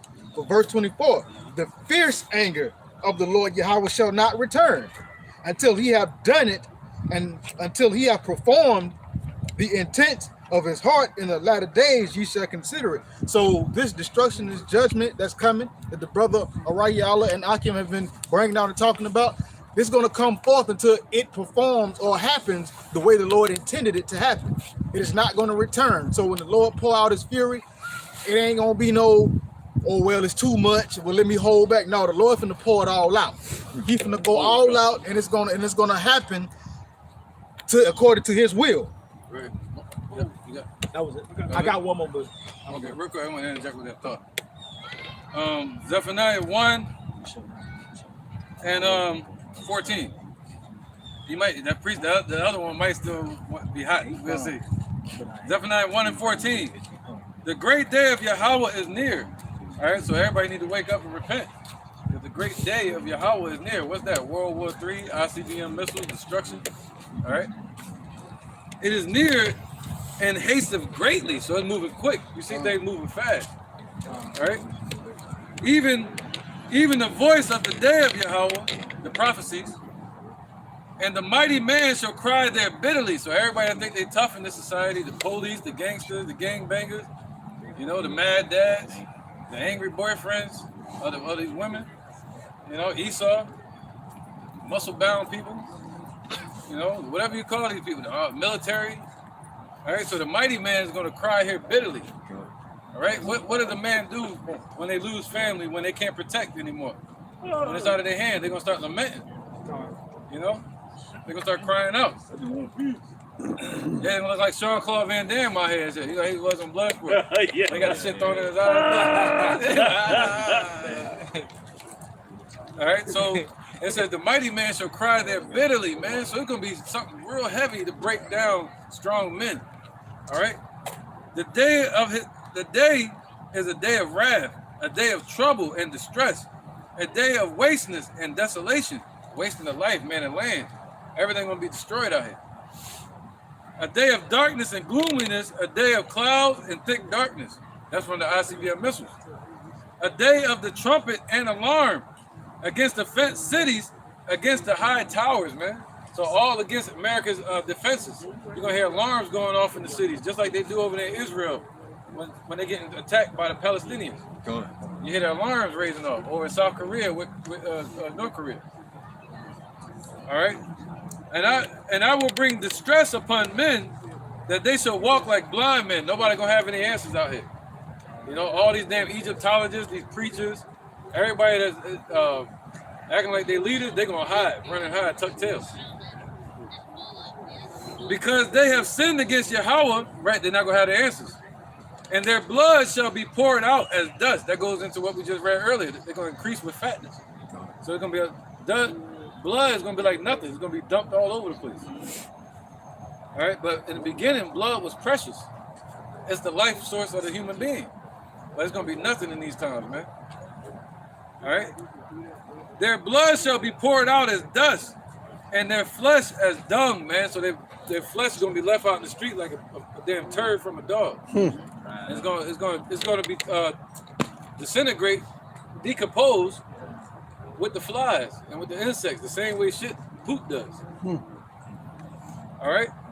Neither their silver nor their gold. This is the point. So they ain't gonna be able to buy Russia or any other nation of China. They don't want no parts of this system. They start a whole new money system. Neither their silver nor their gold shall be able to deliver them in the day of Yahweh's wrath. But the whole land shall be devoured by the fire of Yahweh's jealousy. For he shall make even a speedy riddance of all them that dwell in the land. So it's going to be quick. All right? The process may seem like it's taking forever. But when it goes down, it's hastened greatly. And when it happens, it's going to be fast. It's going to be 1 hour. This place is going to be destroyed. It's built up for over 400, 500 years or so. And this place is going to be destroyed in 1 hour. According to Revelation 18. Oh, yeah. Go ahead. You got a point? Come on. And that's what the Lord said. He said Esau shall build, but he going to throw down. He just sitting there laughing, watching Esau and built this whole thing. He just sitting there, watch how quick I do. And that's what it is, man. Fuck. And like Esau, his works are of vanity. It's of this world. It's of wickedness. And like his words show forth that he is the wicked man. And this world was following behind him, but it's not sufficing. That's why they want to break away from it. And it's being made manifest through BRICS and the actions of even some NATO countries like France. They want to get with it. I think Mexico signed up for BRICS too, didn't it? They put an application. Yeah, put an application. Yeah. Like these nations are showing. They did. Yeah, they put in a little application. They got an app.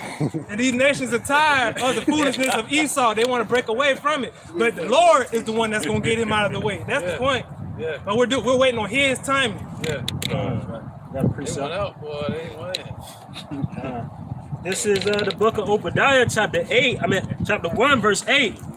Shall I not in that day, saith the Lord, even destroy the wise men out of Edom, and understanding out of the mount of Esau, and thy mighty men, O Teman, shall be dismayed, to the end that everyone of the mount of Esau may be cut off by the slaughter. Right, they're gonna be cut off by the slaughter, man. They ain't gonna be cut off by nothing else but by the slaughter. Right, and thus saith the Lord Yahweh Bashem Yahushai. Not thus saith us, thus saith the Lord Yahweh Bashem Yahushai. Esau got 1,000 years of hardcore slavery, just like the aunt just said. Right. It says, in the day that thou stoodest on the other side, in the day that the strangers carried away captive his forces, and foreigners enter into his gates and cast lots upon Jerusalem, even thou wast as one of them, but thou shouldest not have looked on the day of thy brother, in the day that he became a stranger, neither shouldest thou have rejoiced over the children of Judah in the day of their destruction, neither shouldest thou have spoken proudly in the day of distress. Right. So them in the time of our calamity, in the time of our falling as Israelites, right? When the Israelites fell, right, they laughed, they kiki, right? But the Lord Yahweh Bashem Yahushai gonna have that last laugh, man, because of the way they treated their brothers, right? Esau. The same way how they said razor, and then the same ones that persecuted us during the times of the Black Horse, man, and they didn't suffer our bodies to be put in graves. Yeah, and also, truth to my slavery. Con. Yeah, the Black Horse coming around now too. Oh, con. Yeah, they're trying to do two forms of it. The second slavery. Like digital? Yeah, digital. Oh, con. Yep. So the Black Horse, that's when they come into famine and the economy collapse. Darn. Yep. And one loaf of bread is gonna go for a whole day's wages. Okay. Right. That's twofold though. That's the initial point, which was slavery. Fine. The first yoke, now they want to put another yoke in the second yoke. Okay. The two chains, huh? Like I said, one loaf of bread shall go for entire days wages. People really don't think that inflation is going to hit. They see inflation on a small scale right now. Gas is $5 type shit, but they really can't fathom going into Walmart and seeing a jug of milk for $10, $20. They think it's impossible. Oh, I saw an article today from Reuters that expecting 2024 the food prices will go up. Yeah, they got 200 ships out there stuck right now. Panama Canal. Panama Canal. And they say with the 200 ships stuck in the Panama Canal, that's going to cause grocery prices to skyrocket too as well, man. Yeah, I used to work at Walmart. Even the biggest Walmart stores, behind the scenes, like the back rooms and stuff like that, it's not that much food. It's really not that much food, honestly. It really It's really slim not that close much to food. none. It's really Yeah. just like a whole bunch of clothes and accessory type shit in the back, Yeah. man. You know, and these are times that we have to get prepared for. This is why we got to seek the Lord Yahweh Bashim Yahushua where he may be found, man. Because if not, hey, like it says in Isaiah 65:13, behold, my servant shall eat, but ye shall be hungry. Behold, my servant shall drink, but ye shall be thirsty, man. So therefore, if you're not on that same side with the Lord Yahweh Bashim Yahushua, you gonna have one hell of a time out here, man. Why? Because you covered with the covering out of him, man. You know, so that's why the so-called Negroes, Latinos, and Native Americans need to turn back and seek the Lord Yahweh Bashim Yahushua while they can, man.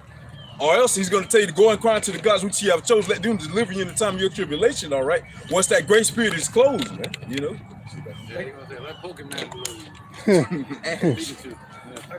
And then like 2/3 of our people, they see the inflation. They out here crying out for wine in the street, but they don't listen to the voice of the Lord, his prophets. They'll listen to Donald Trump, make America great again. They'll get with that. They'll get behind the stimulus check. They'll get behind food stamps. They'll get behind Joe Biden, talk about something we're gonna build back better and all this stuff, all these empty promises. But the Lord, Yahweh Ba'Shem Yahushua, he promised us salvation and eternal life from this place, and they don't believe in that because they can't see it. Yeah. They don't have the eyes to see. They don't have ears to hear. Go ahead.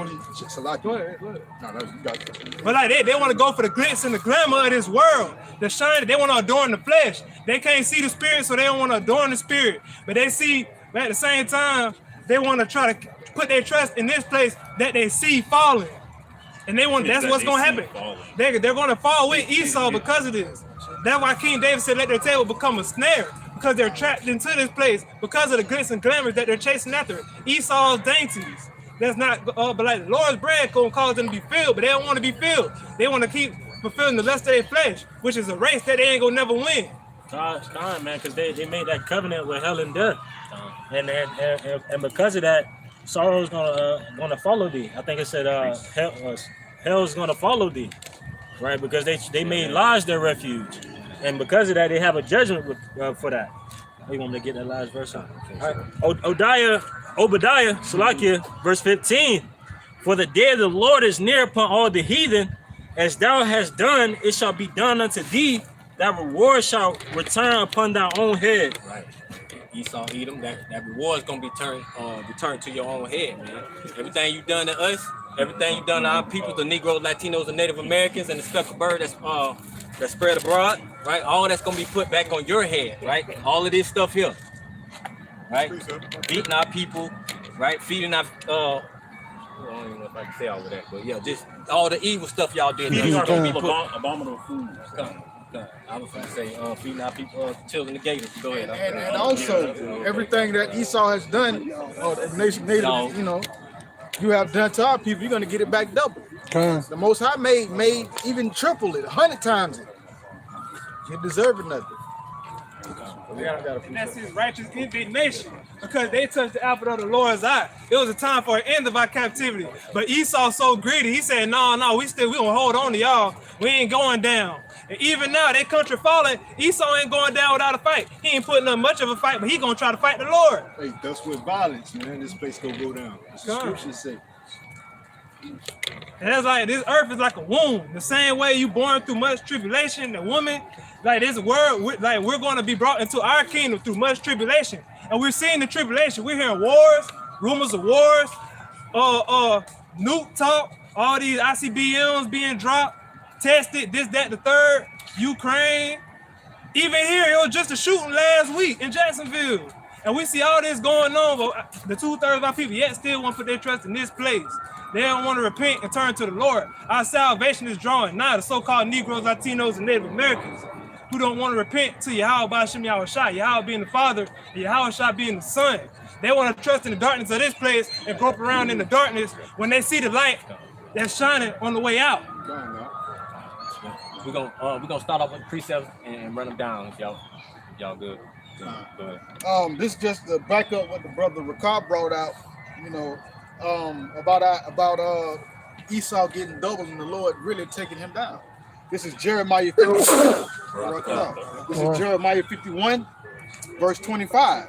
It says, "Behold, I am against thee, O destroying mountain." And that destroying mountain is this government that Esau has perpetuated around the four corners of the earth, or at least tried to perpetuate. The Lord said he's against it. And Babylon, America is a destroying mountain, i.e. a destroying power. But again, it says, behold, I am against thee, O destroying mountain, saith the Lord Yahweh, which destroyest all the earth, and I will stretch out mine hand upon thee and roll thee down from the rocks and make thee a burnt mountain. So the Lord is against Esau. Esau destroys everywhere he goes. He's his death in hell. Every time he set foot in somewhere, some tomfoolery happens. So just like Esau is destroying the world and the earth, the Lord is going to destroy Esau and his power, i.e. his mountain, the same way, because the Lord has stretched out his hand against Esau.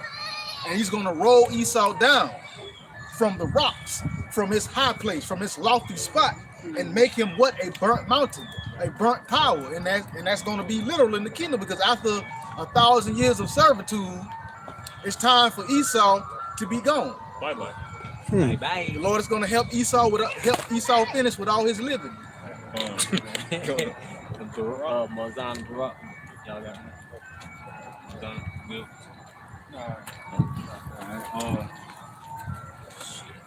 The rest of that Revelation 13. Revelation 13. And 1. Revelation 13, verse 1. And it stood upon the sand of the sea, and I saw a beast rise up out of the sea, having 7 heads and 10 horns, and upon his horns 10 crowns, and upon his heads the name of blasphemy. Right, and the sands of the sea goes into the people, right? The Edomites, right? The kingdom, the nation of Edom, right? Is what the sands of the sea goes into. Now the beast goes into The ancient Roman Empire. NATO, EU, America, which is the ancient Roman Empire being revised again, right? Coming back after it was wounded back in 476 BC, if I'm not mistaken. 14 proximity, 410 BC, when they fell, right? And then, go ahead, up. Okay, right, so see the 7 heads and 10 horns, right? The beast being EU and NATO, right? Germania Major, Germania Minor, Spanish, the French, the Romans, the British, right? The Greeks. And go ahead out real quick if you want to keep holding it from me real quick. This is back at Revelation chapter 13, verse 2.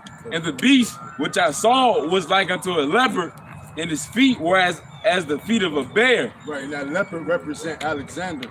All right, because Alexander, the way the Greeks came into power, they came into power just as the America came into power. All right, dropping the bomb on Hiroshima and Nagasaki on Japan. All right, with great wrath, with great destruction, showing things that wasn't done on the earth before with what they technology, which started the nuclear arms race. Elijah brought fire from heaven through the name of Yahweh Shem Yahushai. Esau brought fire from heaven through Satan, through wickedness. And being able to split the atom, and also through Yahweh Shem Yahushai. You know, like the brother's saying, because what Yahweh Shem Yahushai gave them the smarts, the intuitivity to split the atom, the teaming. All right. Yahweh gave Esau the carnality to call fire. Esau and Yahweh gave Israel the spirituality to call fire from heaven. So it's all the carnal side and the spiritual side, the wicked and the righteous, the light and the dark.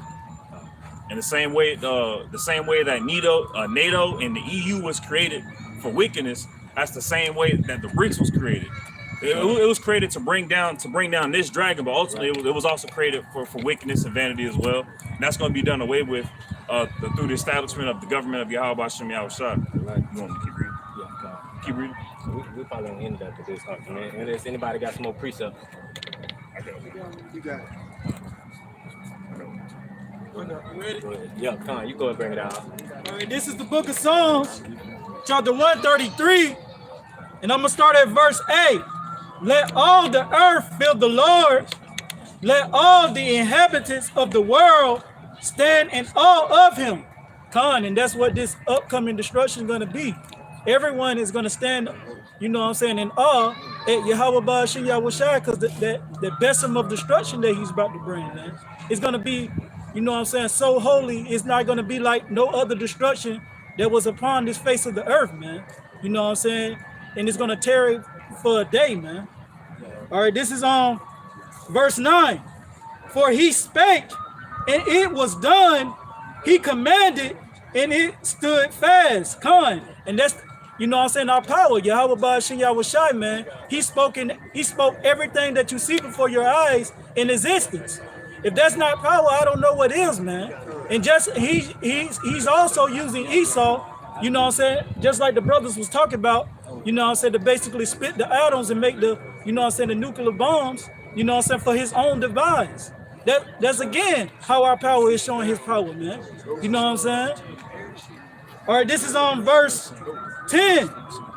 The Lord bringeth the counsel of the heathen to naught. He maketh the devices of the people of none effect. And you see that with us, man. You know what I'm saying? The hopeful elect, Lord willing, we are part of that number, man. You know, you see Esau's devices that he have created, you know what I'm saying, in this corporation America, like his dollar bill, his religions, so forth and so on, man. None of those devices that he came forth with destroyed Yahweh Ba'ashem Yahweh Shai's people, man. All right, this is on verse 11. The counsel of the Lord standeth forever, the thoughts of his heart to all generations. And we, us again, you know what I'm saying, we are an example of that, man. Even though through all Esau's witchcraft with his televisions and all these things, he couldn't destroy, you know what I'm saying, that foundation that the Lord has built, man. You know, Yahweh Ba'ashem Yahweh Shai brought us surely back in our remembrance, like he said in his words that he would, man. All right, that's it. This basically backing up the statement that the brothers is making on that Revelation 13. And in the book of Psalms, chapter 37 and verse 35. I have seen the wicked in great power and spreading himself like a green bay tree. Yet he passed away, and lo, he was not. Yeah, I sought him, but he could not be found. You know what I'm saying? Basically, backing up that statement, you know, he gonna fall. Like, what is that scripture? He gonna roll him down from the rocks. You see what I'm saying? We saw him, but he ain't gonna be found. Even going into that Isaiah 14. Going to the Isaiah 14, basically how this devil gonna be brought down to the size of the pit. In the scripture, just to back up the brother, the scripture also say he's gonna fly away as a dream, man. And the people that see him gonna be like, who is he? Where is he? That's how them devils gonna disappear after they serve their sentence to all the wicked atrocities that they have done unto the so-called Negroes, Latinos, and Native Americans, which make up the 12 tribes of Israel. You'll be like, you see Esau? Be like, huh? Who? Who? Huh? Hey, Esau, you don't remember? Nah, bro. I don't know who that is. But yeah, I got a precept. This is Revelation chapter 1, verse 7. It says, behold, he cometh with clouds, and every eye shall see him, and they also which pierced him, and all kindreds of the earth shall wail because of him. Even so are mine. So when Yahweh shall show up to bring this judgment, everybody gonna see it. Even those that pierced him back in the days of old, you know, when he was on the cross, because, you know, reincarnation is real. So those people are back, or that person or people are back, and they gonna wail. They gonna cry because they gonna know, God darn, I'm about to die. Because they gonna know when Yahweh shall come back, he ain't coming back to teach you how to have handles like Allen Iverson. He ain't teaching you how to make that cake that your grandmama used to make when she was living. The Lord is coming back to bring judgment. And every eye is going to see him, and they're going to wail, cry out, lament, because they're going to know the show's over and the gig is up.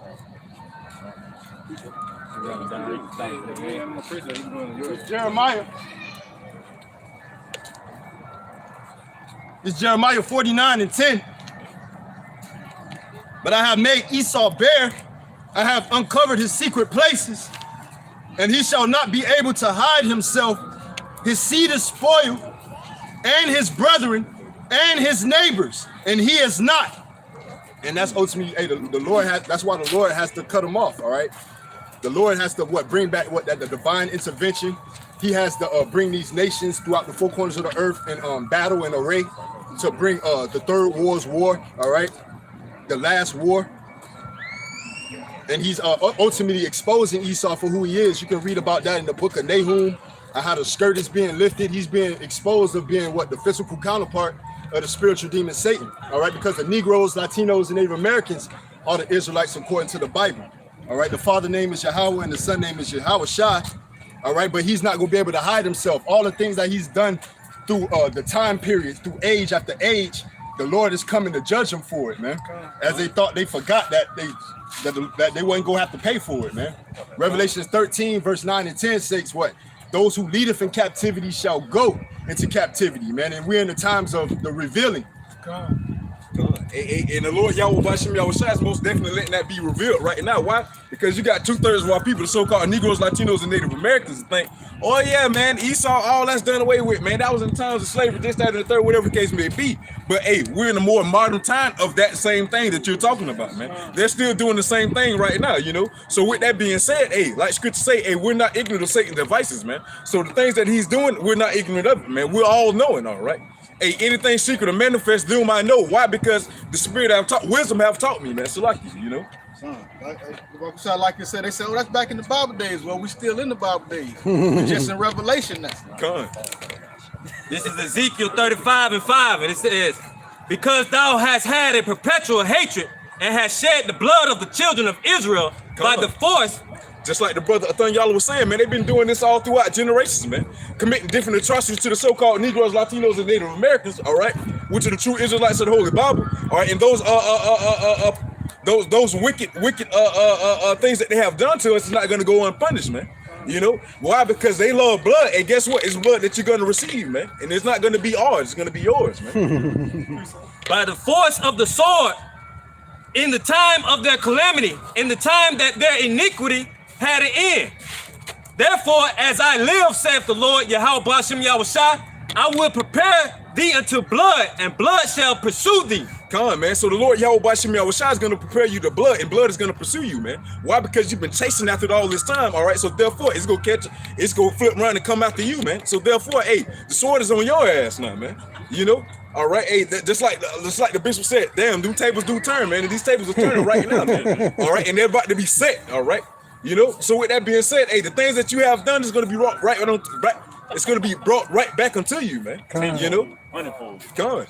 Since thou hast not hated blood, even blood shall pursue thee. Y'all love the shit so much, y'all eat it, man. So guess what? Hey, shit, the Lord Yahweh Bashim Yahweh Shai is gonna make sure some is gonna be extracted from you too as well, man.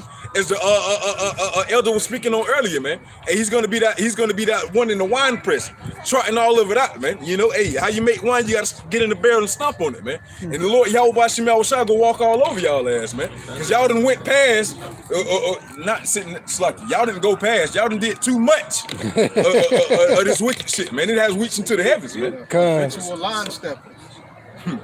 on, man. So that's why the Lord Yahweh Bashim Yahweh Shai set those boundaries, man. So you won't be able to habitually step past that line that he has drawn out for you, man. You know, because once you reach it to the very tip of it, man, like in football, once you break the power line, man, that's your ass, man. Hey, like what the Lord had told the spiritual demon Satan that try Job, but don't kill him. Gone. And that's ultimately what's being done right now. We're being tried in the furnace of affliction, man. But we're not going to be ultimately brought down. Why? Because the Lord Yahweh Bashim Yahweh Shai kept a cluster of grapes for himself, man. That's going to be the elect. All right, that's not going to be killed, man. We have to leave these bodies though. But hey, we're not going to be it's going to be martyrs too as well though. But hey, yeah, we won't fall like 2/3 of our people. There we go. We won't get caught up in the tomfoolery that Esau's going to bring forth. There's a difference to die and not be confounded. You know, to die in contempt or to die in wickedness is different. And to die in righteousness, according to what's that, Wisdom of Solomon? I think it is chapter 3. I don't have to get it, but you know. It's like they say, if you don't stand for something, you'll fall for anything. But if you don't stand for the Lord Yahweh Bashim Yahweh Shai, you're gonna fall for anything, man. You know, no, really gonna fall for nothing. Because if you're not standing for Yahweh Bashim Yahweh Shai, you're not standing for anything at all. Everything else, all the work that's not attaining to the kingdom, the glory and manifestation of Yahweh Bashim Yahweh Shai, it's all vanity. True. The foundation not solid. The Lord is coming back. He's Yahweh is sending Yahweh Shai back to destroy these foundations. Anything that's not of Yahweh Bashim Yahweh Shai is getting kicked over. He's getting it out the way. Whether it be the mystery of iniquity, the rainbow community, whether it be It don't matter. Egyptology is getting moved out the way. That foundation not solid, and the Lord finna come test it. He tested his elect, like the same water that made the potato soft, make the egg hard. So the elect being refined as gold. Anything else gonna get cast down here into the fire. That impurity gonna be melted out. That branch gonna get broke down, and you know what I'm saying? That's the point. Anything not of Yahweh Bashim Yahushua not gonna stand. Gone, man. Hey, so that's why, hey, seek the Lord while he may be found, call upon him while he is near, man. All right, why? Because, hey, once again, Esau's about to get ready to come down with that great wrath. As the brother Kabar said earlier, man, we had a shooting here in Jacksonville, Florida last week, man. And that's just, hey, the crown of the horns getting ready to show, man. Why? Because Jake, 2/3 of our people, they think shit sweet, man. They don't understand that, hey, that hatred is still there, man. They don't understand that, hey, these people from the 30s, 40s, 50s, and 60s, they had fucking kids and grandkids, like had grandkids and so forth and so forth, and that hatred was passed down, man. And you know, that shooting that happened last week here in Jacksonville, there was the sheriff gave a press conference about it. One thing a reporter asked him, you know, because they opened up the floor for questions. One thing a reporter asked the sheriff of the police is like, hey, are you going to have a larger police presence in that neighborhood? And that neighborhood is already on the north side. That neighborhood is already filled with our people, and that neighborhood is already has a huge police presence. And the sheriff said, yes, we are going to increase the police presence in that neighborhood, even though that crime that was committed in that neighborhood was committed by an individual that came all the way from Clay County. It will be a much wiser decision to put the police over there where he came from, just in case any of his friends want to do it again. But rather than do that, they put more pressure onto our people. That just shows the wickedness and the confusion of these people. And that mischief by law that's spoken of in Psalms 94 and 20, how they create laws to put forth their mischief, to do sinister things to the Lord's people. Now they go predatory police the hoods. That's why we don't go into those environments, because we're trying to grab our people from out of that mindset of that environment, come out of those environments, see what's outside of those environments, because it's a trap. That's what Esau ultimately is going to do, just like those trail derailments to throw up their smart cities and stuff like that. They're going to cause a problem, ultimately to come with a solution, the Euclidean dialect. Your neighborhoods, where Jake live at, you so-called Negroes, Latinos, and Native Americans, they're going to want to shut down first. They're going to police first. That's why it's imperative for you to wake up and repent and return back to Yahweh Bashim Yahushua. It's the book of 1 Peter, chapter 5 and verse 8. Be sober, be vigilant, because your adversary, the devil, as a roaring lion, walketh about seeking whom he may devour. Man. So that's why we got to be sober, be vigilant, constantly watching this. The Lord Yahweh Bashim Yahushua commanded us to, man. All right, just like the brother was saying, man. Hey, why? Because they're always pushing out these unrighteous decrees, man. You know, hey, the shooter came from Orange Park, but want to came over here, but yet you want to put more police in the north side rather than put more police in OP. That don't make no sense. And then on top of that, it's already a police precinct already over there at the college, man. You know, and it's like, and they have a whole bunch of shot spotters over there too. Like, it don't work for Esau. It only work for Jake, man. Hey, but when you saw the press conference, that's what he was talking about. He was like, expounding on that a lot. Yeah. Like at 109. Patrons ran out the back door. 109, he shot out the 3:22 p.m. They practicing and showing that these technologies and these things work. So when it's time to track your ass and put their device in you, they gonna be right up on you. Gone. What it is, terrorists that on that post over there, like they want to police Jake. If they was really wanting to stop something, they would have been on point with that. Cause like he told his people on the way to go do the shooting, hey, go check my computer. Esau had already been up in that computer. They knew what you were finna go do. They didn't want to stop that because you want to go mess with Jake. But they knew he would have ran inside Wells Fargo anywhere where some Edomites would have been there, or they would have shut that down. And Esau would have been on the press conference. Yeah, we stopped this, and you know what I'm saying. But no, because it was Jake, they let him go do that. Then they went and go try to stop him, but he killed himself. That's not the point. They want to police Jake. They don't want to police each other. Because we're the cash cows that they use to keep the society going. Like if everybody start working every day, so-called Negro, Latino, Native American, this economy would have a heart attack. But because we keep going out buying and selling in this place that's falling, 2/3 of our people gonna fall right with it. Cool. And they trusted Esau. That Esau would have said it's all clear, and they would have opened up that Dollar General. They would have went right back in there because they trusted Esau. They were trusting Yahweh Bashim Yahushua. They trusted the dark rulers of this world. And when we try to pull them out of that, they look at us like we wicked, we evil, we wrong, because we told them the truth. They were trusting this wicked man. But they weren't trusting the wicked man in his ways, and he just ran in there and shot your Dollar General up. Now y'all crying out looking for somewhere else to go buy from Esau. Gone, man. And just like it says, man, hey, Esau's going around as a roaring lion seeking whom he may devour, man. Going to Revelation 12:12. Why? Because he know he have a short time, man. So with that being said, hey, we got to be sober, we got to be vigilant, we got to be watching, man. Hey, why? Because Esau's moving, you know. All right. Hey, our lion is going to come against his lion, man. We're going to see who that ultimate lion is, man. It's going to be Yahweh Shai, man. No ifs, ands, questions about it, man. God. All right. I got that one. Yeah, what's that? Lion King. Scar and Mufasa. But hey, Scar ain't gonna come out on top on this one, man. You know, Scar gonna be scarred, you know. Oh, no, it's like great. No. This is Revelation chapter 12, verse 12. It says, therefore rejoice, ye heavens, and ye that dwell in them. Woe to the inhabitants of the earth and of the sea, for the devil is come down unto you, having great wrath, because he knoweth that he has but a short time. Gone. So Esau know that he got a short time, man. So that's why he's going about as a roaring lion seeking whom he may devour, man. So that's why we got to put on the whole armor of the Lord Yahweh Bashim Yahushua, that we can't be touched, man.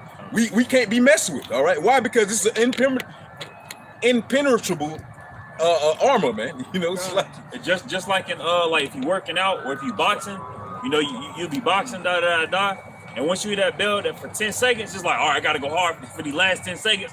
That's what Esau doing. You know, he got but a short time, so he's like, all right, so let me go hard. Let me put all these plans. All right, fuck it, let's go. That's what Esau doing right now. Come on, let me knock him out. But he's not gonna be able to knock out the elect of Israel. And what it says, man, it says rejoice, man. All right. So with that being said, hey, why would we be in that feeling? All right. At famine and destruction, thou shalt laugh. And also we know that, hey, we got to go through the jungle before we get to the garden, man. So we got to go through these thorns and bushes, all right, in order for us to get to this pleasant setup that we have, man. So Esau has to come down with this great wrath in order to get to this place of peace, which is the kingdom, man. You know, so that's why we're going to rejoice. All right. Why? For one, the Lord Yahweh Bashim Yahushua told us about it before it got here, man. So therefore, we're able to prepare for these times that's to come, man. You know, right now, we're that horn that's blowing, that's alerting the people, and Yahweh Bashim Yahushua has people who have ears to hear and eyes to see, and some people who are just deaf and dumb. And blind, the horn, like the brother Arukah was saying, the horn is blowing, but they ignoring it. It's like a doorbell of your phone. You hear it ringing, you heard it ring, but you ain't doing it in the body. You ain't gonna go see. They hitting snooze on that alarm. Yep. It's like when you sleep, you hear your alarm going off, but you think you're sitting there pressing it or something, but shit, you stay to sleep, man. You know that's Jake's lucky. You know, they thinking everything cool, calm, and collected, but hey, nah, man, you sleep, bro. You're not even aware of what's going on, man. Oh yeah, man. I know that's a setup. That you just scratching the surface, man. You know, you gotta dig deeper, man. Hey, seek the Lord Yahweh Bashim Yahushua, man. You seek Him, He'll give you the scuba gear where you can go deep as possible, man. You know. Psalms 103. 105. This is Psalms chapter 105, verse 15. Saying, touch not mine anointed, and do my prophets no harm. Moreover, he called for a famine upon the land. He brake the whole staff of bread. And that's not the only way Esau's coming down with great wrath by a physical standpoint, man. He's causing the orchestrated famine, you know, as we were just speaking about earlier, man. You got 200 ships stuck in the Panama Canal right now, man, which is going to cause groceries to skyrocket, man. You know, so with that being said, hey, that's gonna create more chaos. All right, which they want, order out KO. All right, hey, for groceries to skyrocket, we're not getting the wages that we need from our jobs in order to sustain this society. So guess what? The people are gonna be mad, man. They're gonna be angry. So guess what? Hey, shit.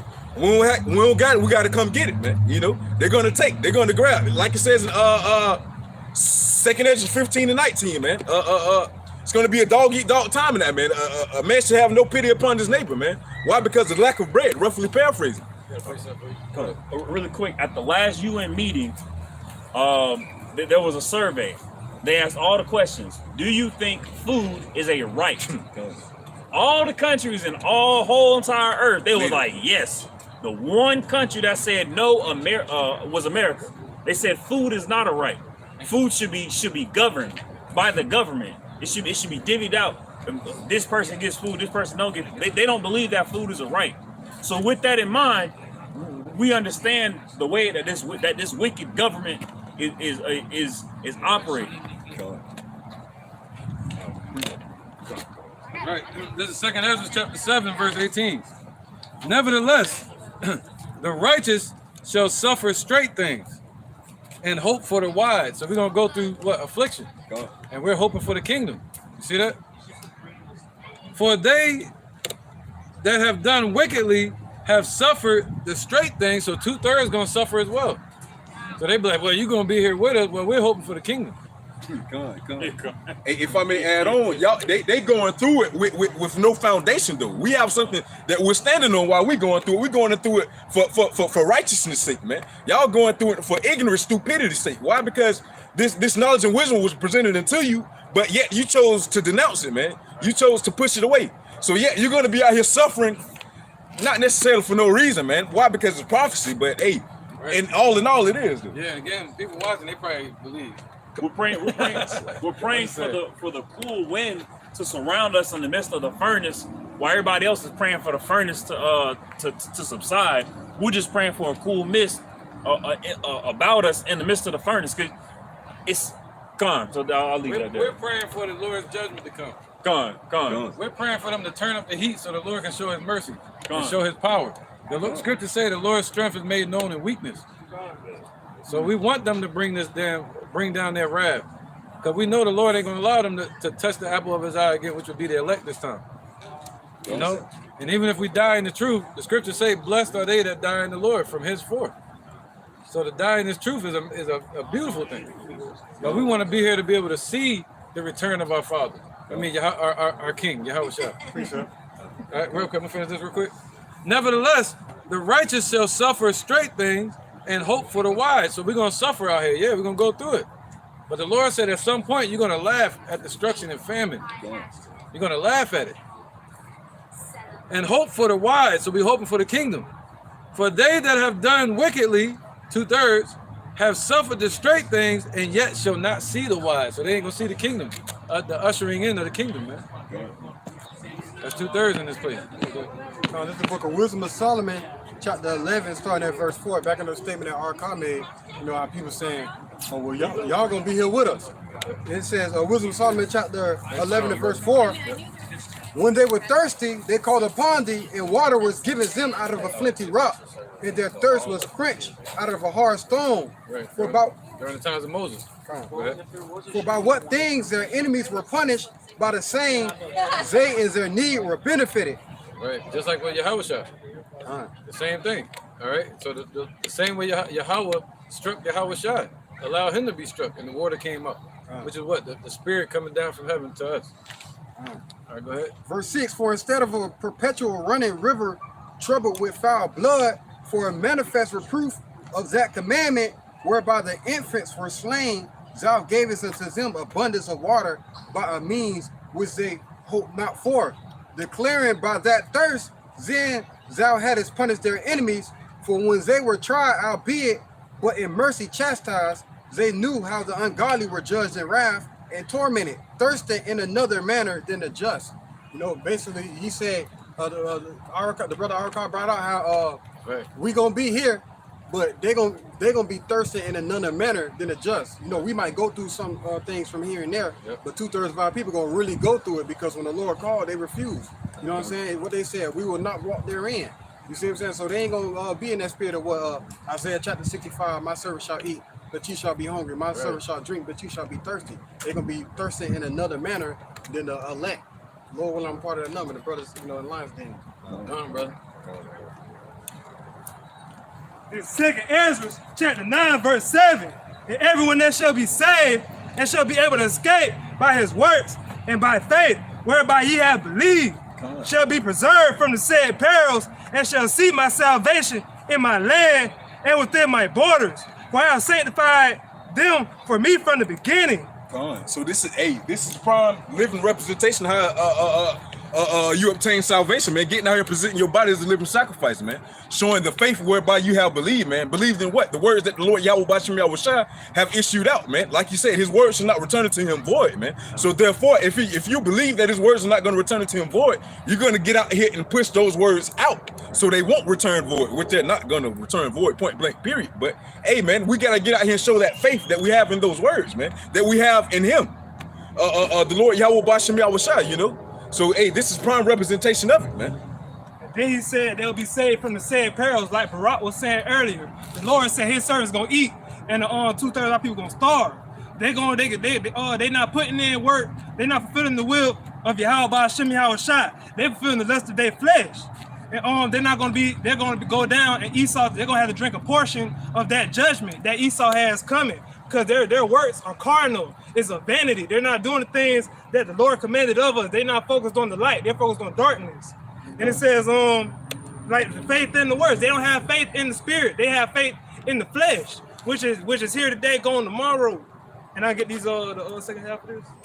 It is verse 9. Then shall they be in pitiful case, which now have abused my ways, and they that have cast them away despitefully shall dwell in torments. For such as in their life have received benefits and have not known me, and they have loathed my law while they had yet liberty, and when as yet place of repentance was open unto them, understood not, but despised it. The same must know it after death by pain. And that's what it is. The Lord has to reveal unto them who he is. He's not playing. If you want to be wicked, you're going to get a wicked judgment. He's not a respecter of persons. He don't care if you was out here feeding the homeless. He cares about was you fulfilling his will, doing the things commanded of him. If you out here eating pork, it don't matter what law you break. If you breaking the law, you wicked, and you're going to get judgment from it. Until you repent from it to Yahweh Ba'ashem Yahushua. Not to Jesus, not the... That's funny you said pork. But when you said that they loved the law, they hated it. Gone. Yeah, people like Boosie. Gone. Remember he said that I love my pork. Love my pork. I ain't got diabetes. Or just the entire church mindset. When you bring up the law, they say, "Oh, the law done away with." So you telling me that Yahweh pulled the Israelites out of Egypt, 10 plagues, had Moses go up on the mount all that time to come down with the tablets? He did all that just to do away with it? Nah, I was just kidding. The Lord, He did all that to establish it. To establish it. And the scriptures even say that Yahushua came not to make void the law, but to fulfill it. Because the laws was because the laws was given to Israelites for that to be their wisdom and their knowledge and their glory in the sight of the nations. The law isn't wicked. We ourselves as individuals are in these chains of darkness, and we do our best to follow the law, statutes, commandments to the best of our ability. Showing the Lord that even in this flesh, even in this carnal realm, that we're doing our best to walk that spiritual path. And the law, the crucifixion had nothing to do with the law being done away with. That was to bring in the new covenant, because we have broke the old covenant. So we needed a way to get back to it. So he had to be that mediator. So when they say that was nailed to the cross, the only thing that was nailed to the cross was a sacrifice for the sins of the elect. That's why he was nailed to the cross, because that was the only way we're going to be able to come into the new covenant. That was a law. That was a binding contract with his crucifixion. Because saying that the laws were nailed to the cross, that means that so now sodomy is cool. Now adultery is cool. And on top of that, if the laws were done away with, why would he be writing into our inward parts when we are making it to the kingdom. He wouldn't need to do that. Right. Then he said, like the 2/3 of our people, they loathing the law while they have liberty. Because they in this place know the daughter of Babylon, according to the scripture, they think they're in the land of the free, so they can do whatever they want. The Lord didn't give nobody license to sin, like the elder said with boosting his diabetes. The Lord said pestilence will cleave unto us for being disobedient. That's what the Lord has plagues that he puts on us. Like he said, he gonna smite our woman at the scalp, smite them at the scalp for being the scalp con for being wicked. He got plagues for loathing his law while they have liberty. So we seeing it now through diabetes, high blood pressure, all this stuff. Whatever you got going on, it's a judgment for that, and the Lord gonna put it on you. And it's the ultimate judgment coming that he gonna put on you. And y'all gonna feel it. Y'all gonna know who. Yeah, that's what's gonna wake y'all up. Oh, the Lord was real the whole time, and I was playing. And people think that the Most High is so petty and trivial. Oh, he don't want us to eat pork because it tastes good. He don't want us to eat pork because pigs are natural trash receptacles for the trash of the earth. Shrimp and lobster are natural trash receptacles. Not only trash receptacles, but they have a part to play in the ecosystem, cleaning everything up, beautifying things. And when you kill and eat the beautifiers, it messes up the ecosystem. Then you get to complaining about, oh man, this water dirty. Stop eating the clams and oysters. You know, it makes no sense. Stop eating the shrimps. Like the brother Kabak was saying, pestilence cleave unto our people. Diabetes is one of those pestilence. Y'all can break it down. It's Proverbs 1 and 22, all the way to 31 is the point. How long, ye simple ones, will ye love simplicity? Come on, 2/3 of our people loving simplicity, loving the things after this world, the rudiments of this world, man, and not seeking after the Lord Yahweh B'Shem Yahushua, you know. And the scorners delight in their scorning. Lawatazah. Come on, always talking trash, trying to go against the scriptures, man, but can't talk trash about the scriptures. Right. But how long they gonna keep going? They're mocking that Revelation 13:16. IUIC. It's June. Right. How long they gonna delight in their scornful ways, man? Come on. You know, they see the prophecies coming to pass, and they still going that route.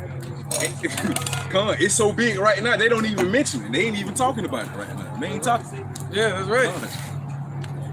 And the scorners delight in their scorning, and fools hate knowledge. That's like y'all talking about. Come on, man. Fools hate knowledge. Why? Because they're complacent within the ways that they're already in, man. They're fools. Why? Because they're complacent and they don't want to change. Fools don't like change, man. They want to stay the same because they fear what's to come, man.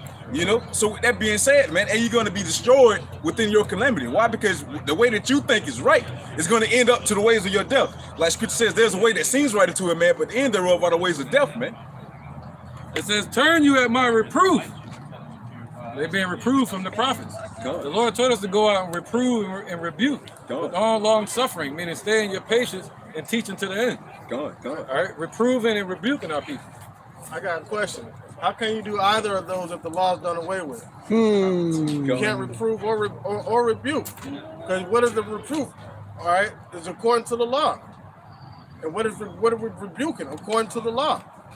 Right, so one of those reproving rebukes that we do is turning to Yahweh Shai in order to get to Yahweh, because that's the only way to go, because we broke the covenant that was made according to the law, so he had to fulfill the new covenant. How is it that one can give themselves a brand new Hebrew name, but then call on their Hebrew God in a Latin name? That don't make no sense. Greek, yeah. Like it says here, verse 22, 24. Because I have called. See, the Lord put out his call. His call went out at midnight. All right, in these last hours, man, the call went out. Because I have called and ye refused. This part of the calling right here, man, through the mouth of his prophets, man. That's the Lord Yahweh B'Shem Yahushua calling out to you through us, man. Right. He said many are called, but few gonna be chosen. Few are chosen. Man. So hey, that's why they say you got to treat the janitor with the same respect as the CEO, man. It's a chain of command, man. So when you talking to us crazy, you're really talking to the Lord Yahweh B'Shem Yahushua sideways, man. And that's not gonna go unpunished, all right? Because he really trying to talk to you so he can get right, so you can repent. All right, so you won't have to receive the destructions that's to come. Because I have called and ye refused, I have stretched out my hand, and no man regarded. So the Lord Yahweh Bashim Yahushua called out to you, refused, he stretched out your hand, you slapped it away, man. So guess what? Isaiah 65:12, it says, therefore will I number you to the sword. When I called, you did not answer. When I spake, you did not hear, but choose to dwell in where I delight not. All right, so guess what, man? That's off with your ass, man. You know? That's twofold. But you got the Lord sticking out his hand to judge as well. They don't remember that the Lord put us in slavery, man, for disrespecting him and not listening to him. You know, and his arm is still stretched out still. His hand is stretched out still. And it's also, his hand is stretched out to what? Bring us home. And they're rejecting it. They're like, get that out of here. All right? It says, but ye have said it not, all my counsel. So that's his hand that's reaching out. All right? And would none of my reproofs. So they don't care about the blame. And when we're reproving our people, telling them they're wrong. All right? I also will laugh at your calamity. I will mock when your fear cometh. Man. So the Lord Yahweh Bashim Yahushua is going to laugh at your calamity when your fear cometh. Why? Because he tried to tell you, hey, the solution for when that calamity or that fear come, how you get out of it. But yet you chose not to take heed to it, man.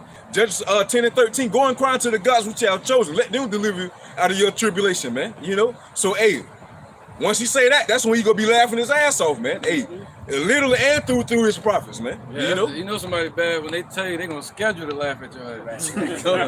On Friday, you're gonna fall and I'm gonna laugh at you. It says, I will laugh at your calamity and I will mock when your fear cometh. So it's coming.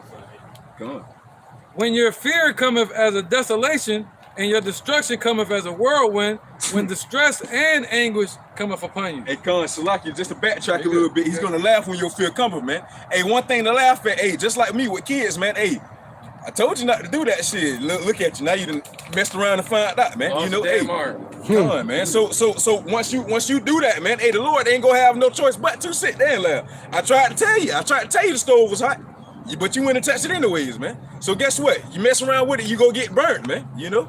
Right. They shall call upon me, but I will not answer. Why? Because y'all gonna be calling everything, but y'all might mess around and remember the name Yahweh Bashim Yahushua in, man. But hey, the Lord Yahweh Bashim Yahushua be trying to tell you his name, just like the brother was speaking on, man. Hey, how can you have a Hebrew name but not acknowledge the Lord and Savior, the Creator, by his Hebrew name, man? It works. Come on, man. You know. The Lord is looking for those who believe in him in truth and in sincerity. So you might be able to call on the name, call on the Lord in his Hebrew name, Yahweh Bashim Yahushua. But if you're not doing it truthfully and sincerely, right. I will also laugh at your calamity. I will mock when your fear cometh. When your fear cometh as a desolation. I'm gonna get to the point. Verse 28. Then shall they call upon me, but I will not answer.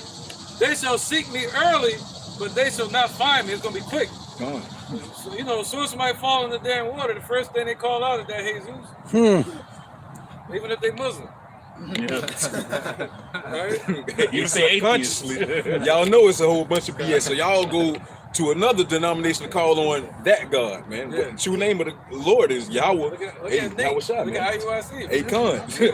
Hey, hey, get back well. Hey, oh nah, man. You get the mocking and scoffing still, man. Hey, and think about it, those so-called Christians don't believe in that name anyway. Every last one of them that walk up, like, what's the Lord's name? They'll say the Jesus. Then you say that's not his name. Then they'll start naming a whole bunch of other stuff. But if you know that's not his name, why are you even playing with it and calling upon it? Yeah, they're gonna have to run through a whole Rolodex when all hell breaks loose. All kind of names. Is this name? Hey, Lord gonna be like Rumpelstiltskin. Yeah, they're gonna say right there. Like, yeah, what's my name? If thou canst tell. All right, they would none of my counsel. They despise all my reproof. Come on, man. Hey, they despise all of the reproof. Oh, man, when they already know that, man. And you think that's going to happen? Nah, that ain't going to happen in our lifetime. It's a bunch of doubt, man. Why? Because you believe that this society is going to go on forever and ever, man. You have no faith in the Lord Yahweh Bashim Yahushua words, man. Therefore, dealing with the pork and all that, and what comes with it, like I was saying. Hey, come. Therefore shall they eat the fruit of their own way. So hey, man, so basically everything that y'all was going by, hey, is going to be your destruction. All right, I can't Everything has a path behind it. Gone. So if you take a step towards the left, there's a destruction for that. Gone. If you breaking the laws, eating pork and doing all these different things, there's a demise behind that, man. You know, it's called diabetes. I'm about to say so much so that it's that the sickness is in a man's loins, that when he gives it unto a woman, the sickness is in the woman's womb, so much so that the child is born defiled. All right, so therefore shall they eat the fruit of their own way. So basically, not just focusing on the pork, but just their lifestyle, man. Your lifestyle gonna lead you to where you're trying to be. You know what I mean? You can sit there and think about it all you want, but once you take that first step, it better be in the right direction. All right. Therefore shall they eat the fruit of their own way that they chose, man. Yeah, eating off from these different philosophies and stuff, man. You know, not eating from the table of the Lord Yahweh Bashim Yahushua, eating from the table of devils, man. Do as thou wilt. So you eating from the table of devil shit, how can you obtain salvation? Because those table of devils ain't got that on the table, man. They ain't prepared that, you know. The table be made a snare unto them. Right, that's right. And they will be filled with their own devices. You know, Esau got that for him. Hey, so for instance, like matter of fact, as we were just saying, man, the mark and the scoff, how long will you simple was love simplicity, man? Hey, shit, you're gonna eat your words, as they say, man. You're gonna eat your own words, man. So the things that you doubted is gonna be the things that's gonna be a slap in your face, man. Right. You just said that. Why did I got a precept for you? Isaiah 65:11. You break it down. But ye are they that forsake Yahweh, that forget my holy mountain. Isaiah 4:6, right? People are destroyed for lack of knowledge, man. They forget the Lord and Savior, man, and this shit right here. And go off and follow astray after things like these, man. Worshiping false gods, false deities, this, that, and the third, man. Instead of acknowledging the Lord Yahweh Bashim Yahushua, man. You know? Right. That forget my holy mountain, that prepare a table for that truth. Man. And that furnished the drink offering unto that number. Which they back then, they was preparing offerings for false deities, Gad and Minnie. Yeah. You know, they was doing that. So the same thing to this day with different false deities, man. Man. Hey, especially money, man. You know, hey, you can't love God and Mammon, man. Why? Because you love the one and hate the other, man. You know, especially 2/3 of our people, you know. Yeah, so that's perfect. So right there where it says truth and number, it goes into two idol gods that our people were worshiping back during the time of the Assyrian Empire. And it was called Gad and Minnie, which goes into prosperity teaching and money. All right, so that's what all the churches are based on today. And they prepare a table for that truth, for their idols, man. They're preparing an altar and sacrifice towards their idols. Now us, we're preparing a table for our God, you know, the only living and true power, Yahweh. All right, and his son Yahushua. It says, therefore will I number you to the sword. So he's going to keep them amongst the congregation of the dead. And ye shall all bow down to the slaughter. Nah, I ain't taking no see-hip. I ain't going to take no Revelation 13:16. I ain't doing that. Yeah, okay. You say, better say, if the Lord's will. Oh, but who's the Lord? They got to know his name and call on him, believe that he exists. Just like the cliche go, if you want to make the Lord laugh, tell him what you got planned, man. So you go sit here and tell him you ain't gonna take that hunt. All right. Therefore will I number you to the sword, and you shall all bow down to the slaughter. So they all gonna get it. Because when I called, ye did not answer. When I spake, ye did not hear. But did evil before mine eyes, and did choose that wherein I delighted not. So that's why you got to seek the Lord while he may be found. You got to answer when he call it out to you, man. You know, you can't take a message, all right? Why? Because he's trying to talk to you now, man. You might not get a second chance later on down the line, man. This is that chance now, man. Seek the Lord while you may be found. Make no terror to turn to the Lord, man. Why? Because, hey, you may think you safe and secure today, but tomorrow all hell can break loose, man. Right. You know? So that's why you want to seek the Lord now. You want to obtain to the Lord now, you know? All right, this is Romans 11 and 9. And David said, let their table be made a snare and a trap and a stumbling block and a recompense unto them. Let their eyes be darkened that they may not see, and bow down their backs all ways, man. So they're gonna, like the elders just read in the scripture before that, the Lord's gonna singe that wickedness in their mind with a hot iron, they ain't gonna be able to stray away from that point. They gonna that table that they furnishing for them troops, them idols that they're worshiping, the money and this system and that prosperity, it's gonna lead them all the way to destruction. The Lord's not gonna be allowed them to pull away from that, man. And that's the mindset they gonna be in. Yeah, I've been calling on the Lord this whole time, and He been answering. I've been getting everything. Those that have received benefits and have not known me, man. Y'all think it's sweet, but in all actuality, we're in this grace period right now for you, in order for you to get right with the Lord Yahweh B'Shem Yahweh Shai, but you taking advantage of that time period, man. Right, and that goes into because once the Lord shows up, then they gonna know that they was wicked. When He shows up, that goes into with Daniel chapter. At Daniel chapter 12, like many of them that sleep in the dust shall awake, some to everlasting shame and contempt, and some to everlasting life. So once you come into the truth, you awake to everlasting life.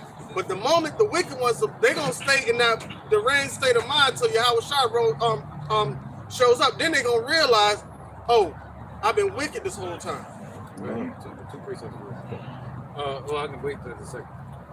Ecclesiastes 12:1. Remember now thy Creator in the days of thy youth, while the evil days days come not, nor the years draw nigh, when thou shalt have no pleasure in them. And this precept deals with old age, when somebody's young, compared to when they're in their old age and they're about to die off. So the Lord is saying right here, remember the Lord in the days of your youth, meaning before you about to meet death. In any situation, don't wait till you're about to get crushed by a damn missile, and then all of a sudden try to call on the Lord. Or when death's staring at your door with the martial law troop, you know, or the gangs out here start pillaging door to door, then you want to call on the Lord. You know? Or they get mangled in a fucking car accident, and the only thing that moves is your fucking head, excuse my language, and your brain ain't able to talk, and they want to call on the Lord. The Lord saying it's too late. Right, because 9 times out of 10, an individual like that, as soon as they get nursed back to life, they're gonna revert back to their old ways. I'm about to say, just like Nate. Yeah. And the Lord ain't on that fool me once, fool me twice though. Nah. That's it. You ain't gonna fool him at all. I'll wait. Come bring the other one out there. So this is Matthew 7:21. Not everyone that saith unto me, Lord, Lord, shall enter into the kingdom of heaven, but he that doeth the will of my Father which is in heaven. Many shall say to me in that day, Lord, Lord, have we not prophesied in thy name, and in thy name cast out devils, and in thy name done many wonderful works? And then will I profess unto them, I never knew you. Depart from me, ye that work iniquity. And the 2/3 of our people, they have a zeal of God, but it's not according to knowledge. They're either not truly, not sincerely, or both, serving the Lord. They'll have all this faith in the Lord, but they don't have His name. They don't have the doctrine. Or they'll have all that, but their heart not behind them. They're not pushing it. They're not giving the effort that they need to do because they're distracted. They're tempted by the things of this world and getting pulled away from the Lord. You can't get pulled this way and that way at the same time. The Lord said He'd rather you be hot or cold. So if you in the middle, you get the same judgment as the wicked because you're a worker of iniquity. You playing games like the elder said. He ain't playing no games with us. He's not a respecter of persons. He don't care what you did. If you repent and then you fall back out, you got to get back up. And that's what it is. Like the Lord said, you got, like, you around here straddling the fence. You got the cold ones, they out here wicked. You got the hot ones, they out here firm in the truth. But you got people straddling the fence, like trying to be neutral. Ain't no neutral. Ain't no neutral in this thing. Either you hot or cold. Like, pick a side. Choose what, you know what I'm saying? That's what the Lord's saying. Pick a side. What side are you on? You around here trying to be camouflaged in, like you, sometimes you righteous and then tomorrow you're going to be wicked. And then, right. So you're going to get split right down the middle. That's exactly how you're going to get destroyed. Just like when Moses came down off the mount, he said, hey, all y'all that's with the Lord, come stand on this side real quick. And those that didn't stand on that side, what did he do with the rest of them? He slaughtered them, man. And that's what the Lord is going to do on these times. That when they start separating the sheep from the goat, all right, now put these sheep in my barn to be kept. Now destroy these goats out here. And that's just it. All right, appreciate it. Come on. You got it. This is Ecclesiasticus 5:7. Make no tarrying to turn to Yahweh, and put not off from day to day, for suddenly shall the wrath of Yahweh come forth, and in thy security thou shalt be destroyed and perish in the day of vengeance. Come on, man. Don't be slothful when it's time. When that when the dang, what's the word? When the call is going out. It's not the word. When the opportunity of salvation is presented to you through the prophets of the Lord Yahweh Bashim Yahushua, make no tarrying to seek the Lord Yahweh Bashim Yahushua, man. All right, you know, because why? Hey, that wrath can come at any day, man. Come at any time. Because you may be thinking you're straight now, all right, but hey, you don't know the end of your story, man. Hey, the Lord Yahweh Bashim Yahushua, he direct the steps, man. You know, he calls, he killeth, he maketh alive, man. He wounds and he heals. So what makes these people secure? Their guns, their money, their jobs. This wicked society. Yeah, the society, but what about the society? Oh, the cops, like you said, like the guns. The police, but not even the police. But I'm talking about in their security. What makes them secure is their lifestyles. You know, like selling out the music industry. You know, masonry. These are the things that protect them in this society. So the Lord said, in that security, that way He's gonna catch them. Hey, and the brother holding up that sign of the false prophet, what's the main thing these so-called Christians like to say? I'm saved and sanctified. That's their security. Their security is them idols. They feel secure in them idols. That's why the Lord is gonna say, Lord gonna laugh at them like, go to them idols you was calling for. Let's see what they do for you. like when Gideon destroyed the statue of was it Dagon? He said, like Dagon fend for himself. If he's such a God, let him. Why you want to destroy this brother for destroying, you know what I'm saying, our people for worshiping that false idol? So he's like, no, let those gods show up for themselves. The same gods you can call upon. Let's see what they can do. Now that I bring this judgment, bring forth those gods that you call upon and let them stand in front of my face. That's what the Lord is going to say. Who was that? Was that King David? That was about to slay somebody. He said, go ahead and call upon your God. Maybe he's busy. God. He might be busy. Call him again. Yeah, he let him too. He let him call him for a good little be like, King David wasn't knew nobody was coming. Because he knew the Lord was with him. And the Lord sent him on a mission. So you call him whoever you want to call him. But when it say hope deferred is abomination. So you calling upon these false gods is abomination. And that's a reflection of what's going to happen in the kingdom. To each individual. He said we're going to wake up with a double-edged sword in our hand and a word in our mouth. And we're going to hand out judgment to these nations. So when they try to cry out to the Most High, they're going to say, please get them to take it easy on us. Send Abraham, put a little water on my tongue. It's too hot. They're kicking our ass too much. I'm on my last breath, please. And he's going to say, go ahead and call out. And the Most High going to say, nah, kick his ass. You know, stop him through the ground. We're gonna be up there eating popcorn, watching. Right, man. It wasn't no sense to give remember what it say when our calamities that come to an end, roughly paraphrasing, they didn't show us any mercy. So as it's been done, it shall be done unto thee. But they gonna get it 1,000-fold. Yeah, Calvary is not coming. That's it, man. Game over. Right, bro. Oh, you got one down there. Oh, this is Proverbs 24:1. Be thou not envious against evil men, neither desire to be with them, for their heart studieth destruction, and their lips talk of mischief. And that's sitting at the table with Esau. All he think about is how he gonna keep us in captivity, how he gonna destroy us, how he gonna rob, steal, pillage, whatever he gotta do to stay on top. You don't wanna associate. That's why the Lord told us to rise you in the park. Cause we supposed to be getting as far away from this place spiritually, mentally as possible. You stay in here, we're in the mental bondage, we're in the spiritual captivity.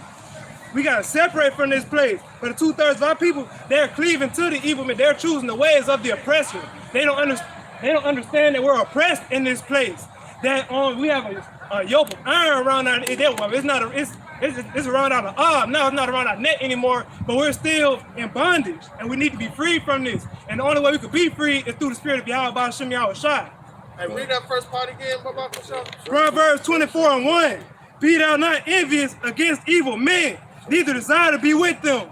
All right, so now you not only 2/3 of our people, the only individuals on this earth that did not desire to be with them evil men are the elect. That's it. Everybody has to think about it. Anybody, when they walk past and they see that sign of what Esau did to us, right? They'll say, "Hey, I wasn't there around that time. I didn't do that. I didn't partake of it. You partake in it by being here in America and reaping the benefits that you're reaping from the bloodshed and the backs of our ancestors. That's how you become That's how you become a part of the system. Because no time did you ever say, hey, I don't want to deal with nothing that has anything to do with America, but you partake in it by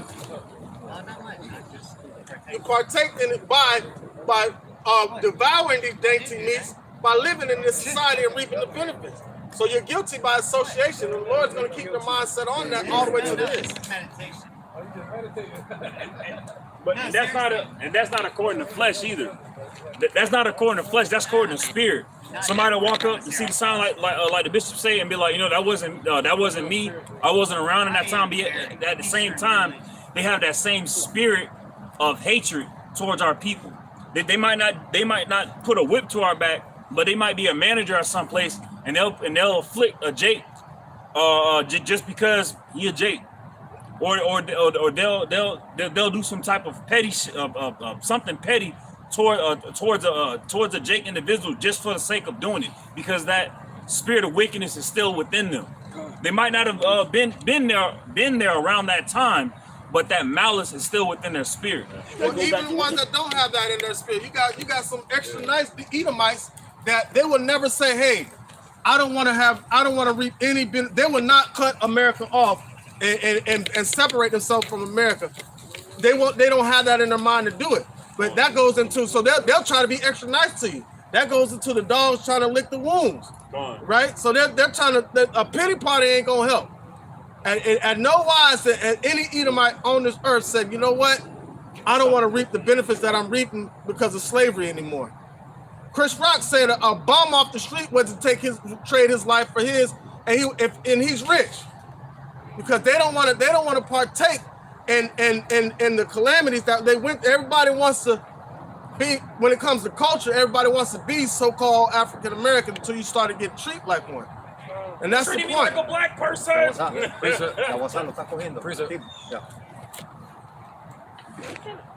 Yep.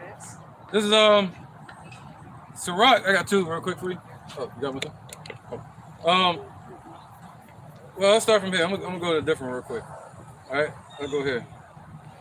Revelations 12:10. And I heard a loud voice saying in heaven, now is come salvation and strength and the kingdom of our power and the power of his anointed. For the accuser of our brethren is cast down, which accused them before Yahweh day and night. Come on, man. And that accuser is Esau, man. The wickedest thing out here want to sit here and point out that we doing wrong, but they the one that put that bottle to our mouth and made us drink and laughing at our drunkenness, man. You know, they're the ones that's set up this whole setup that we're going through and laughing at us, struggling going through it, man. They're laughing at us going, far as a nation, going astray away from the Lord Yahweh Bashim Yahweh instead of going to, man. So therefore, they rather see 2/3 of our people out here in a lower state than they'd rather see our people out here doing what we doing right now, man. You know, they rather see division instead of unity, man. So the plan that they had sought out for us is actually going to be for them, man. That's why a kingdom divided against itself cannot stand, man. But this kingdom right here is being united. It's being brought together, sewn together, man. As the brother brought out earlier, that tabernacle of David is being built right now, man. You know? All right, this is Ecclesiasticus 12:10. Never trust thine enemy. For like as iron rusteth, so is his wickedness. Though he humble himself. So they started the whole politician, you know, giving loans out to our people. We shall overcome, marching with us. Started calling, what they call abolitionists. Though he humble himself and go crouching, yet take good heed and beware of him. And thou shalt be unto him as if thou hast wiped a looking glass, and thou shalt know that his rust have not been altogether wiped away. That what he said, accusing us and all that, and tripping you up at your job and things like that. That was your point, right? Come on, I was about to say, yeah. Great, But come on, man. Hey, so with that being said, just like the brother brought out, man, the elder brought out, man, yeah, accusing us, tripping us up at the job, man. These are things that they do, man. You know why? Because they're wicked. If they can't get it in this one place, they're gonna try to get it from another, man. You know, if they can't get this particular person, they're gonna get somebody else here. They're gonna do it here, they'll do it there. They're gonna find a way to issue out wickedness, point blank, period. Why? Because that's embedded in their body, man. You know. and they don't gotta look real hard because they don't really have to act that way right now. They can act like they're your best friends because the system does all the hatred for them. The system is set up to tear us down. And I wish I could find that. I'm gonna find it. Hey, but yeah, this system designed to tear us down. That's why Karen feel like she can call the police and just shoot Jake away. They can just, you know, they talking about they treat me like a black person.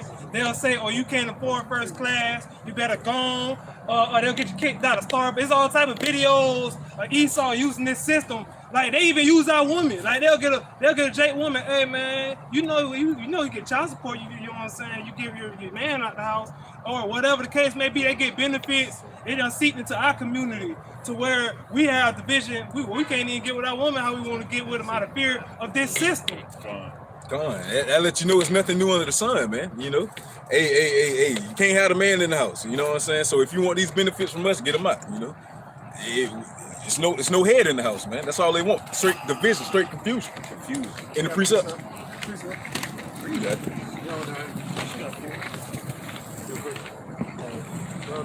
All right, this is Jeremiah 50:7.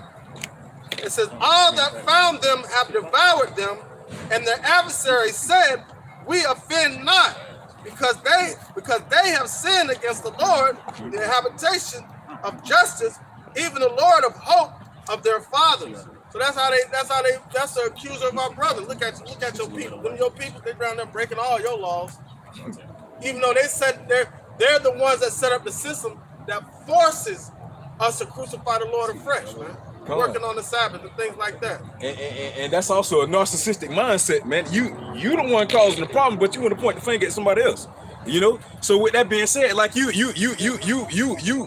sitting around, you the most wicked thing, but you want to sit here and say that is people wicked? You don't, like the brother say, man, you just set the board up, but yet you want to sit here and play like, oh, your hands clean, like you ain't got no blood on your hands, though. Yeah, they like to throw rocks and hide their hand. Gone.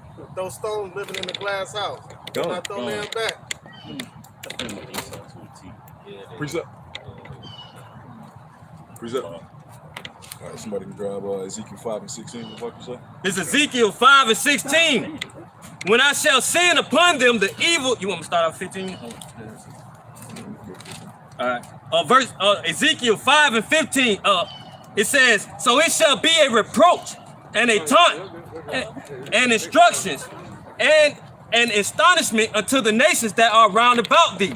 When I shall execute judgment in thee in anger and in fury and in fierce rebukes. Hey, come on, man. That's how it's going to be over here in America. Oh, the place that never can be touched, man. All right, so that's why the so-called Negroes, Latinos, and Native Americans need to wake up. We're the true facts. It's like that we're the true Israelites of the Holy Bible. To the true fact that we're the Israelites of the Holy Bible, man. The father name is Yahweh. The son name is Yahweh Shai, man, who our people eagerly call JC, man. And those are names that we need to call on in order to obtain salvation, you know? So with that being said, hey, the times that we're coming in, all right, it's about to be some troublous times, man. You know, Esau's about to come down with that great wrath. So therefore, we need to obtain to Yahweh Bashem Yahweh Shai in order so that way we won't be taken down with Esau, man. You know? You got it. Malachi 4:1. For behold, the day cometh that shall burn as an oven. Gone. And all the proud, yea, and all that do wickedly shall be stubble. Come on, man. Esau, starting with Esau and everybody that follow, 2/3 of our people that follow after the ways of Esau, man. Hey, the day is coming that shall burn like an oven, man. And how is it going to burn like an oven? According to scripture, Isaiah 9:5, man. By way of those ICBMs, man. This shall be with burning and fuel of fire, man. You know?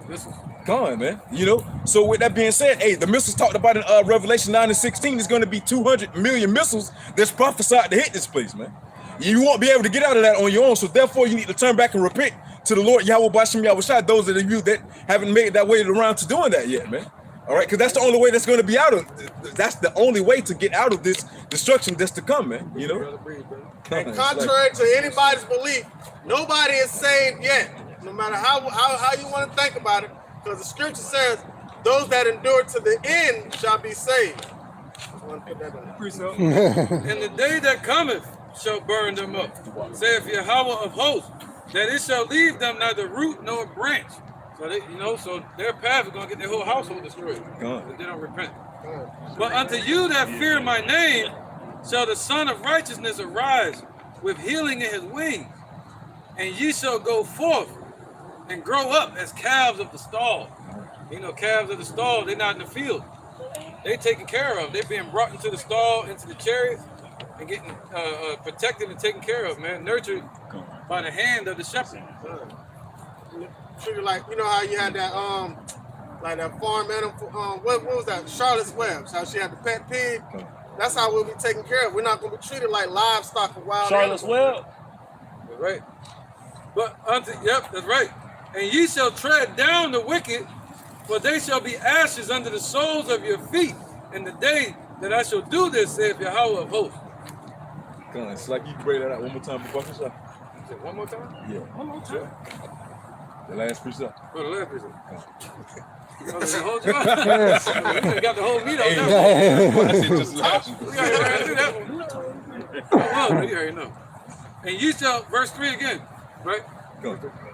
And ye shall tread down the wicked, for they shall be ashes under the soles of your feet in the day that I shall do this, saith Yahweh. Hey, come on, man. Hey, we're going to do that according to his anger, man. He's going to put that in us. We're not going to do it according to our own feelings. We're going to do it according to the Lord Yahweh Bashim Yahushai's anger, man. You know, so we're going to go out pushing forth his judgment that he wants to happen, you know. You know, we got the Black Panthers, the what it is, NFAC. That we're not going to be in that mindset, man. Like we're going to be in the mindset that we're in now, but in the amplified mindset of the whole righteous anger of the Lord Yahweh Bashim Yahushai in that time, man. All right, bro. Yep. All right, back at Ezekiel chapter 5 and 16, and it says, "When I shall send upon them." When I shall send upon them the evil arrows of famine, which shall be their destruction, and which I will send to destroy you, and I will increase the famine upon you.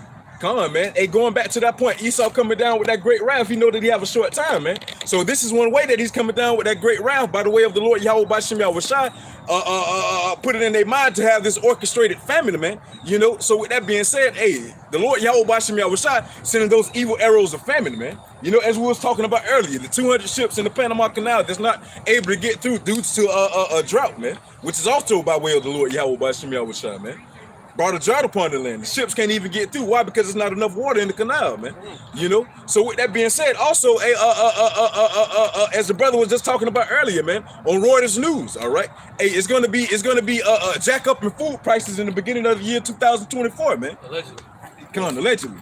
You know, so with that being said, hey, we gotta prepare for these times, man. We gotta store those heavenly riches to make sure we're being taken care of in those times, man. Just like the elders just brought out, like the calf in the stall, man. You know, that way we can be taken care of in that time, man. You know, like it says, behold, my servants shall eat, but ye shall be hungry. Behold, my servants shall drink, but ye shall be thirsty. Why is that? Why? Because we've been doing the things that are pleasing to the Lord Yahweh Bashim Yahushai. We've been doing the things that we have been commanded to do, man. You got it.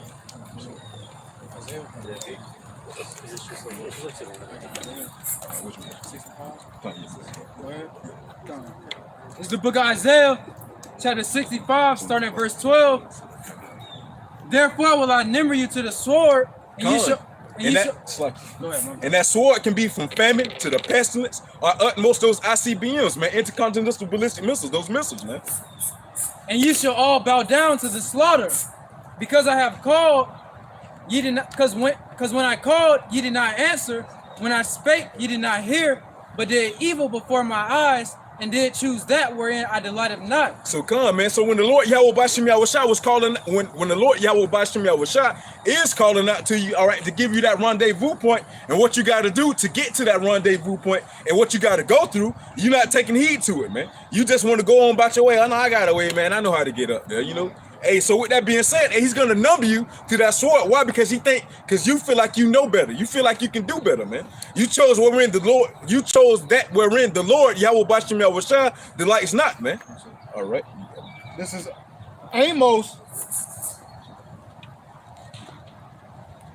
chapter 9, verse 10.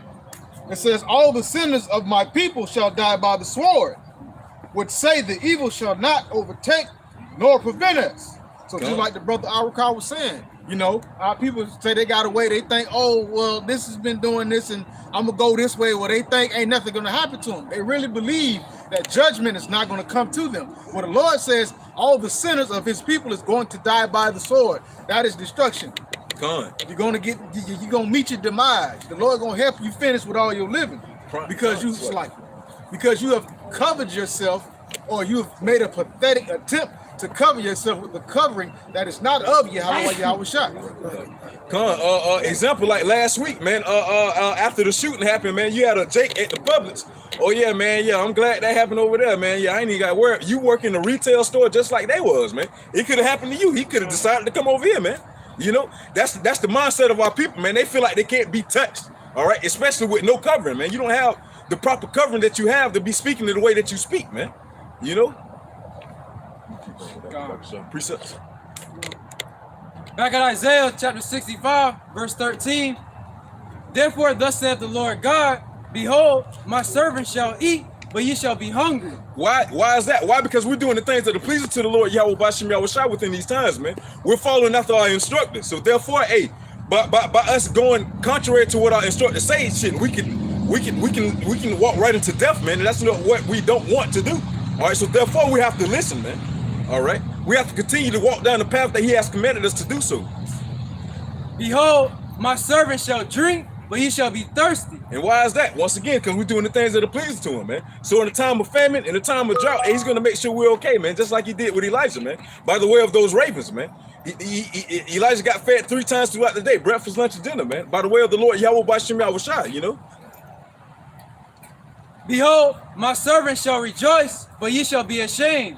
Come on, man. And why we're going to rejoice? Why? Because we know that the times that we're in and the times that we're coming in, we have to go through them. For one, the Lord Yahweh Bashem Yahweh Shai told us about these things beforehand, man. All right, so we can be prepared for the times that we can be prepared for when those times do get heavy and we get into those times, man. You know.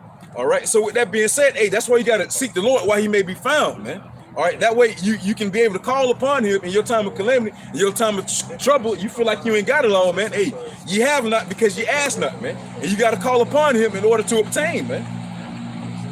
Behold, my servant shall sing for joy of heart, but ye shall cry for sorrow of heart, and shall howl for vexation of spirit. Come on, man. Hey, we're gonna sing for joy of heart. Why? Because it's gonna get ugly. We know it gotta get ugly before it get pretty, man. You know. So with that being said, we gotta go through the ugly, man. And by us going through the ugly, it's still the good, you know. Why? Because it's a prophecy from the Lord Yahweh Bashem Yahweh Shai. And just like the brother in the car brought out earlier, man, he says his words are not gonna return unto him void, man. So hey, that's gonna be a beautiful thing when we're going through it, man. You know, seeing the downfall of our enemy, Yahweh Ross is how we get to see that, man. You know. Hey, and that includes 2/3 of our people. Hey, Even as of late, the Lord's people have risen up as enemies, man. They become an enemy to the Lord because they turn their backs to his mercy. And then so they're gonna have to see a judgment sign. And they ain't gonna like what they're gonna see. That's when their fear is gonna come upon them. Don't fear the Lord when he bring the judgment.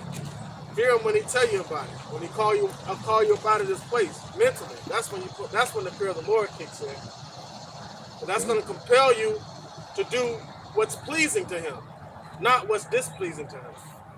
Come on, man. Because hey, yeah, just like the bishop say, man, hey, you want to do what's pleasing to him. Why? Because hey, if you don't do what's pleasing to him, hey, he's gonna have something set up for you. All right, because you're not standing on the same side as him, man.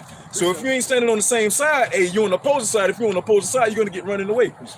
You got this. Psalms chapter 2 and verse 11. Serve the Lord with fear and rejoice with trembling. Kiss the Son, lest he be angry and ye perish from the way when his wrath is kindled but a little. Blessed are all they that put their trust in him. Come on, man. So, hey, kiss the Son, lest he be angry, man. You want to do the things to please the Lord Yahweh Bashem Yahweh Shai, man.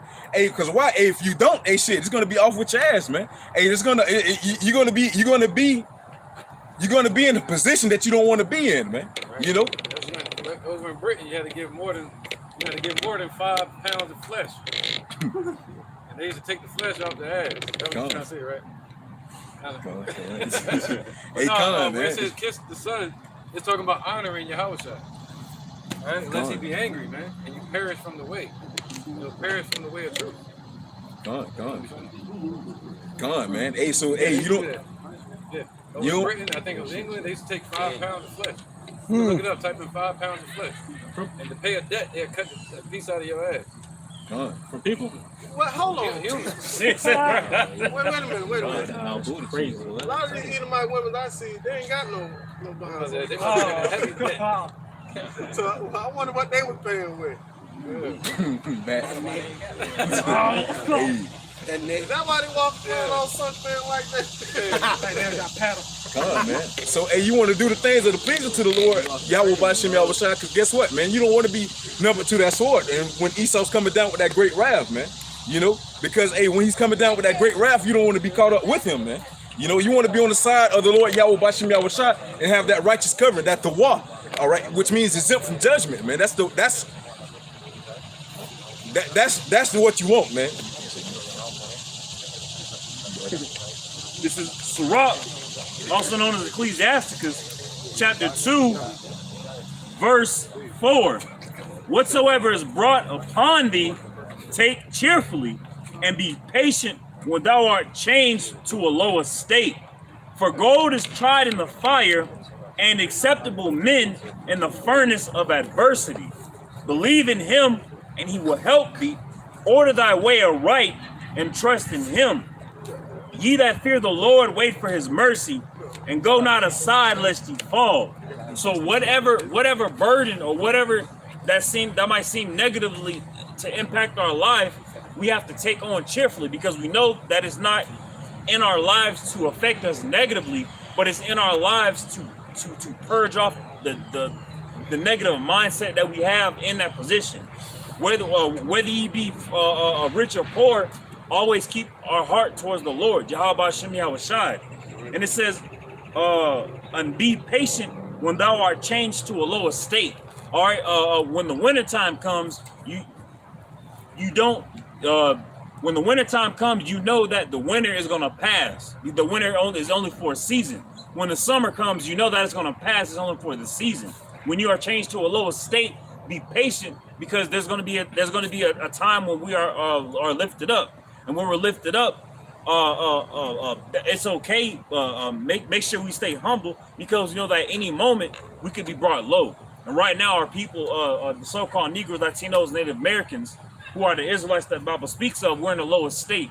All we have to do is have patience, have faith and hope in Yahweh Bashim Yahushua, because one day soon we're going to be lifted up through the power of Yahweh and His Son Yahushua. And if you don't have patience in a situation like that, it could cause you to move in haste. Hey, Tazaria. Huh. Yeah.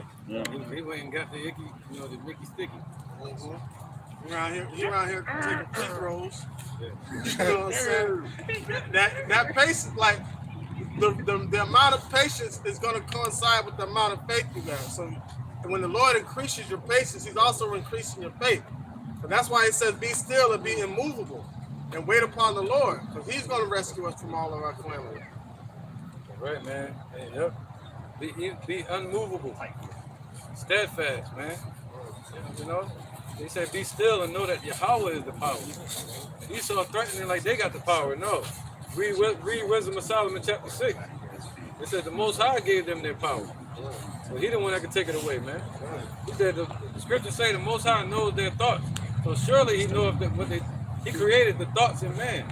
So surely He knows their thoughts and what they imagine in their hearts. So there's nothing to fear, man.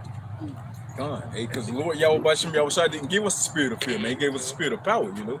So anything that's going to be brought upon us, we're going to be able to power through it, man, you know. Spirit of hope. God. And which is a gift, man. Hope is synonymous with faith, man. You know. Yep, because faith will have you believe in the unseen, believing that He exists so you can't see Him, believing in the word that He said, but hoping that you're of the elect and He chooses you. It's all directed toward the same entity. You know, hope and faith. Two different anomalies. And then the Lord chastises those He loves. He loves us, but He's not just gonna sit and coddle us and do everything we ask of Him. He's gonna give us correction, and that's how He builds us up spiritually. He's gonna take you on that roller coaster ride and see if you're gonna hang on. And that's what it is. You gotta truly and sincerely believe in Yahweh Hashem Yahweh Shai. Because you can say that, but then that roller coaster get to move, you get scared, you want to get off. And the 2/3 of our people, they not on that ride, they not on the straight gate and narrow way. But we pushing through because our faith is in Yahweh Hashem Yahweh Shai. We're staying focused on that light at the end of the tunnel. We're taking on that correction so he can build us up spiritually. So the hotter Esau turns it up, the more we can withstand it, because he's refining us as gold now. And he ain't gonna put nothing on us that we can't handle. And that's faith in itself. You got trust in the Lord that he done already built you up so that whatever you going through, he gonna get you through it. Gone. This is Wisdom of Solomon chapter 3, verse 9. It says, they that put their trust in him shall understand the truth, and such as be faithful in love shall abide with him. For grace and mercy is to his saints, and he have care for his elect. So come, man, they that put their trust in him shall have it says they shall have understanding in the truth, man. And like scripture says, now is the time where the true worship shall worship in spirit and in truth, man. All right, so therefore you're only going to see the ones that out here that's standing boldly and 100% for the Lord Yahweh Bashem Yahweh Shai, pushing forth this truth in its full totality, as far as the name, the doctrine, all right, and brotherhood as well, man. You know. So with that being said, hey, you got you got Nate the Snake out here. Hey, they're not doing it. They mocking and scoffing against the name, just like we've been speaking on earlier. All right, they'll go with it for a second, then later on they're done with it, man. Once they nurse back to health, like the snake poem, man. You know, you got it. It's the book of 1 Peter chapter 2 and verse 5. Ye also, as lively stones, are built up a spiritual house and holy priesthood, to offer up spiritual sacrifice, acceptable to Yahweh by Yahweh Shah Mashiach. Wherefore it is contained in the scripture, behold, I lay in Zion a chief cornerstone, elect, precious, and he that believeth on him shall not be confounded. Unto you, therefore, which believe, he is precious. But unto them which be disobedient, the stone which the builders disallowed, the same is made the head of the corner, and a stone of stumbling, and a rock of offense, even to them which stumble at the word, being disobedient, whereunto also they were appointed.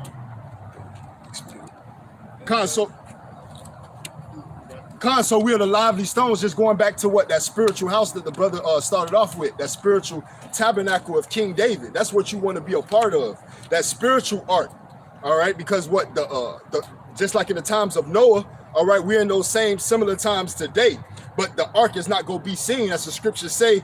The kingdom is not going to be built saying low here. Man is not going to be able to say low here or low there. This is a spiritual battle, and that's what you witnessing with the brothers preaching this truth and truth and the sincerity coming in the names of Yahweh Bashem Yahweh Shai throughout the four corners of the earth, ultimately. Because hey, those who don't come into the sheepfold, they're gonna ultimately be profane, man, outside of the temple, man. So when that ark, that spiritual ark closes, this time you're gonna be left out for destruction, man. So take heed. Don't be disobedient pertaining to 2/3 of our people. And that's why it's severe to take heed to the Lord Yahweh Bashem Yahweh Shai when he's calling out to you now through the mouth of his prophets, man. Why? Because you don't want to be left behind, you know. So therefore, hey, just like the brother said, you don't want those doors to the ark to close this time, man. You want to take heed and be on the other side of those doors, man. You know. Just going back to that chief cornerstone being Yahweh Shai. That just stamping that point. If you don't acknowledge Yahweh Shai, just like the brothers were speaking earlier, man, you can call out all these other names, all these other deities. If you're not reverencing the name Yahweh Shai, he delivers, the deliverer himself, and coming into that's truth and sincerity. If you're not using those names, you're gonna be caught out there. That chief cornerstone, Yahweh Shai, is gonna be a rock of offense to them when he show up, instead of a covering, instead of a refuge. Yeah. Instead of a foundation, you know, it's gonna fall on them and grind them up. It's gonna be a grinding stone instead of a stone to hide from the storm. A stone to run up on top of, you know, to keep your house from falling. Instead, it's going to be a stone that grinds these people up, falls on them like a great millstone.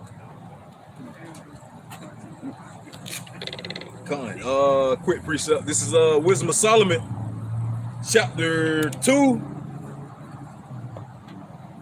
And I'm gonna start at verse 14. It says, "He was made to reprove our thoughts. He is grieving unto us, even to behold, for his life is not like unto other men's. His ways are of another fashion. We are esteemed of him as counterfeits. He abstaineth from our ways as from filthiness. He pronounceth the end of the just to be blessed, and make up his boast that Yahweh Bashem Yahushua is his father.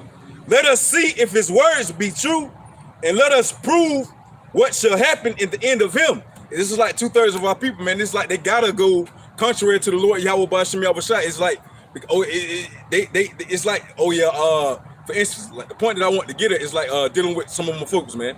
Oh yeah, the Lord got many names, so I'm gonna sit here, I'm gonna strive with you, but yet, okay, he got many names. That could be one of them too. So it's like they go boast against try to kick against the pricks, but yet at the same time try to make sure they in somewhere sitting in between safe, man, like an in between zone, you know.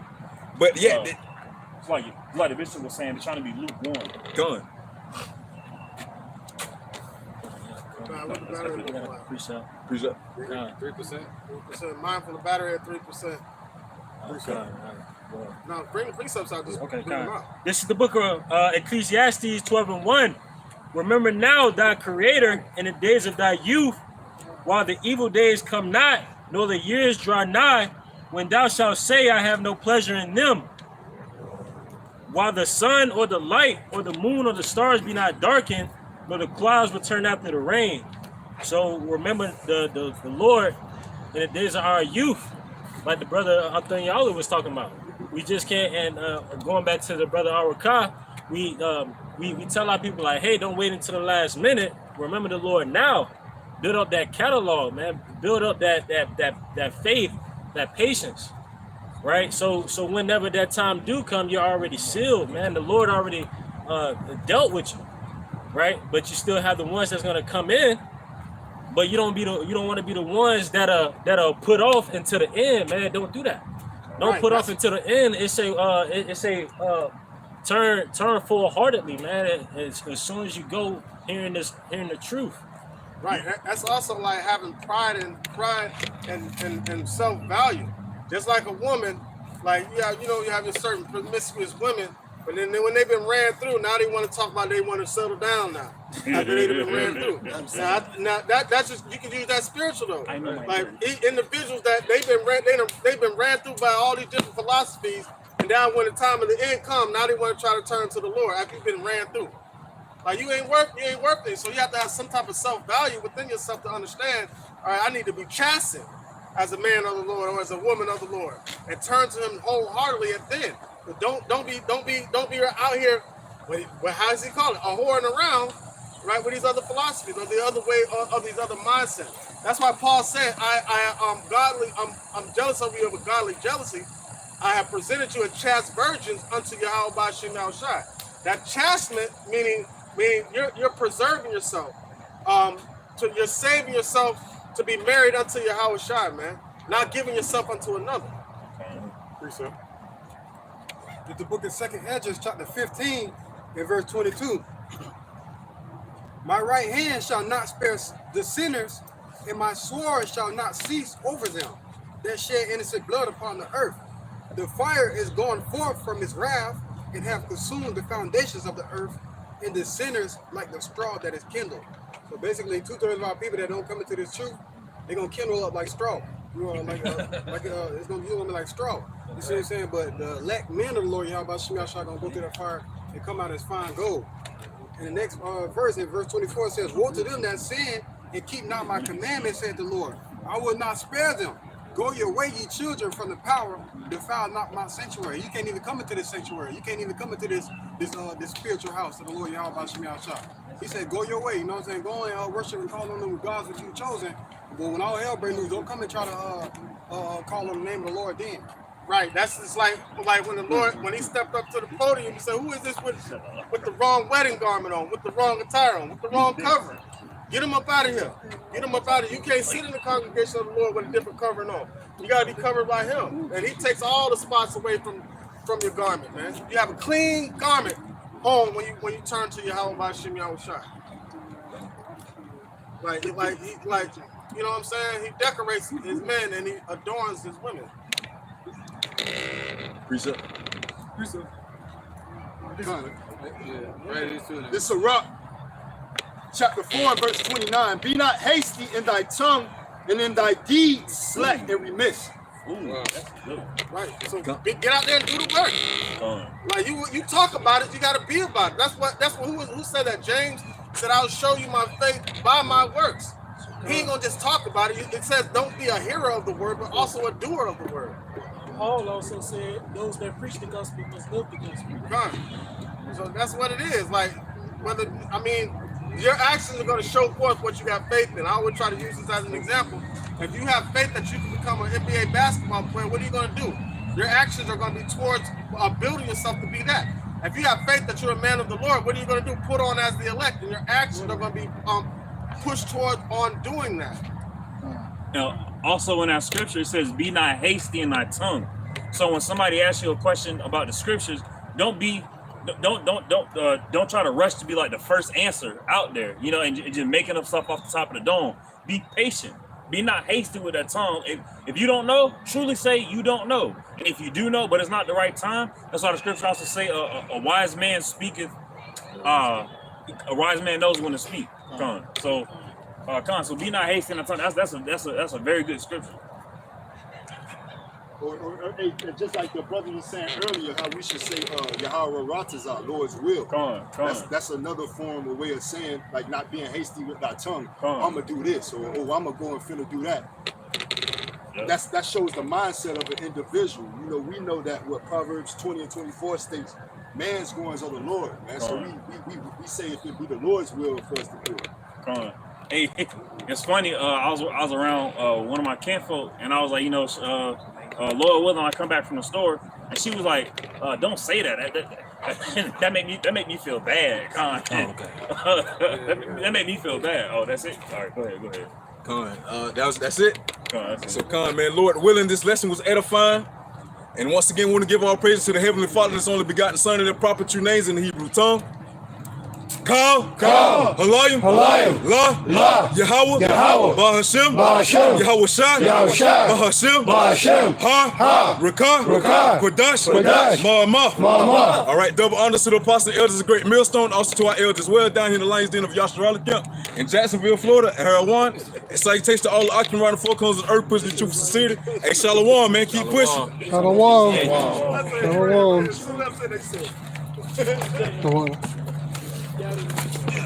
Myself like that.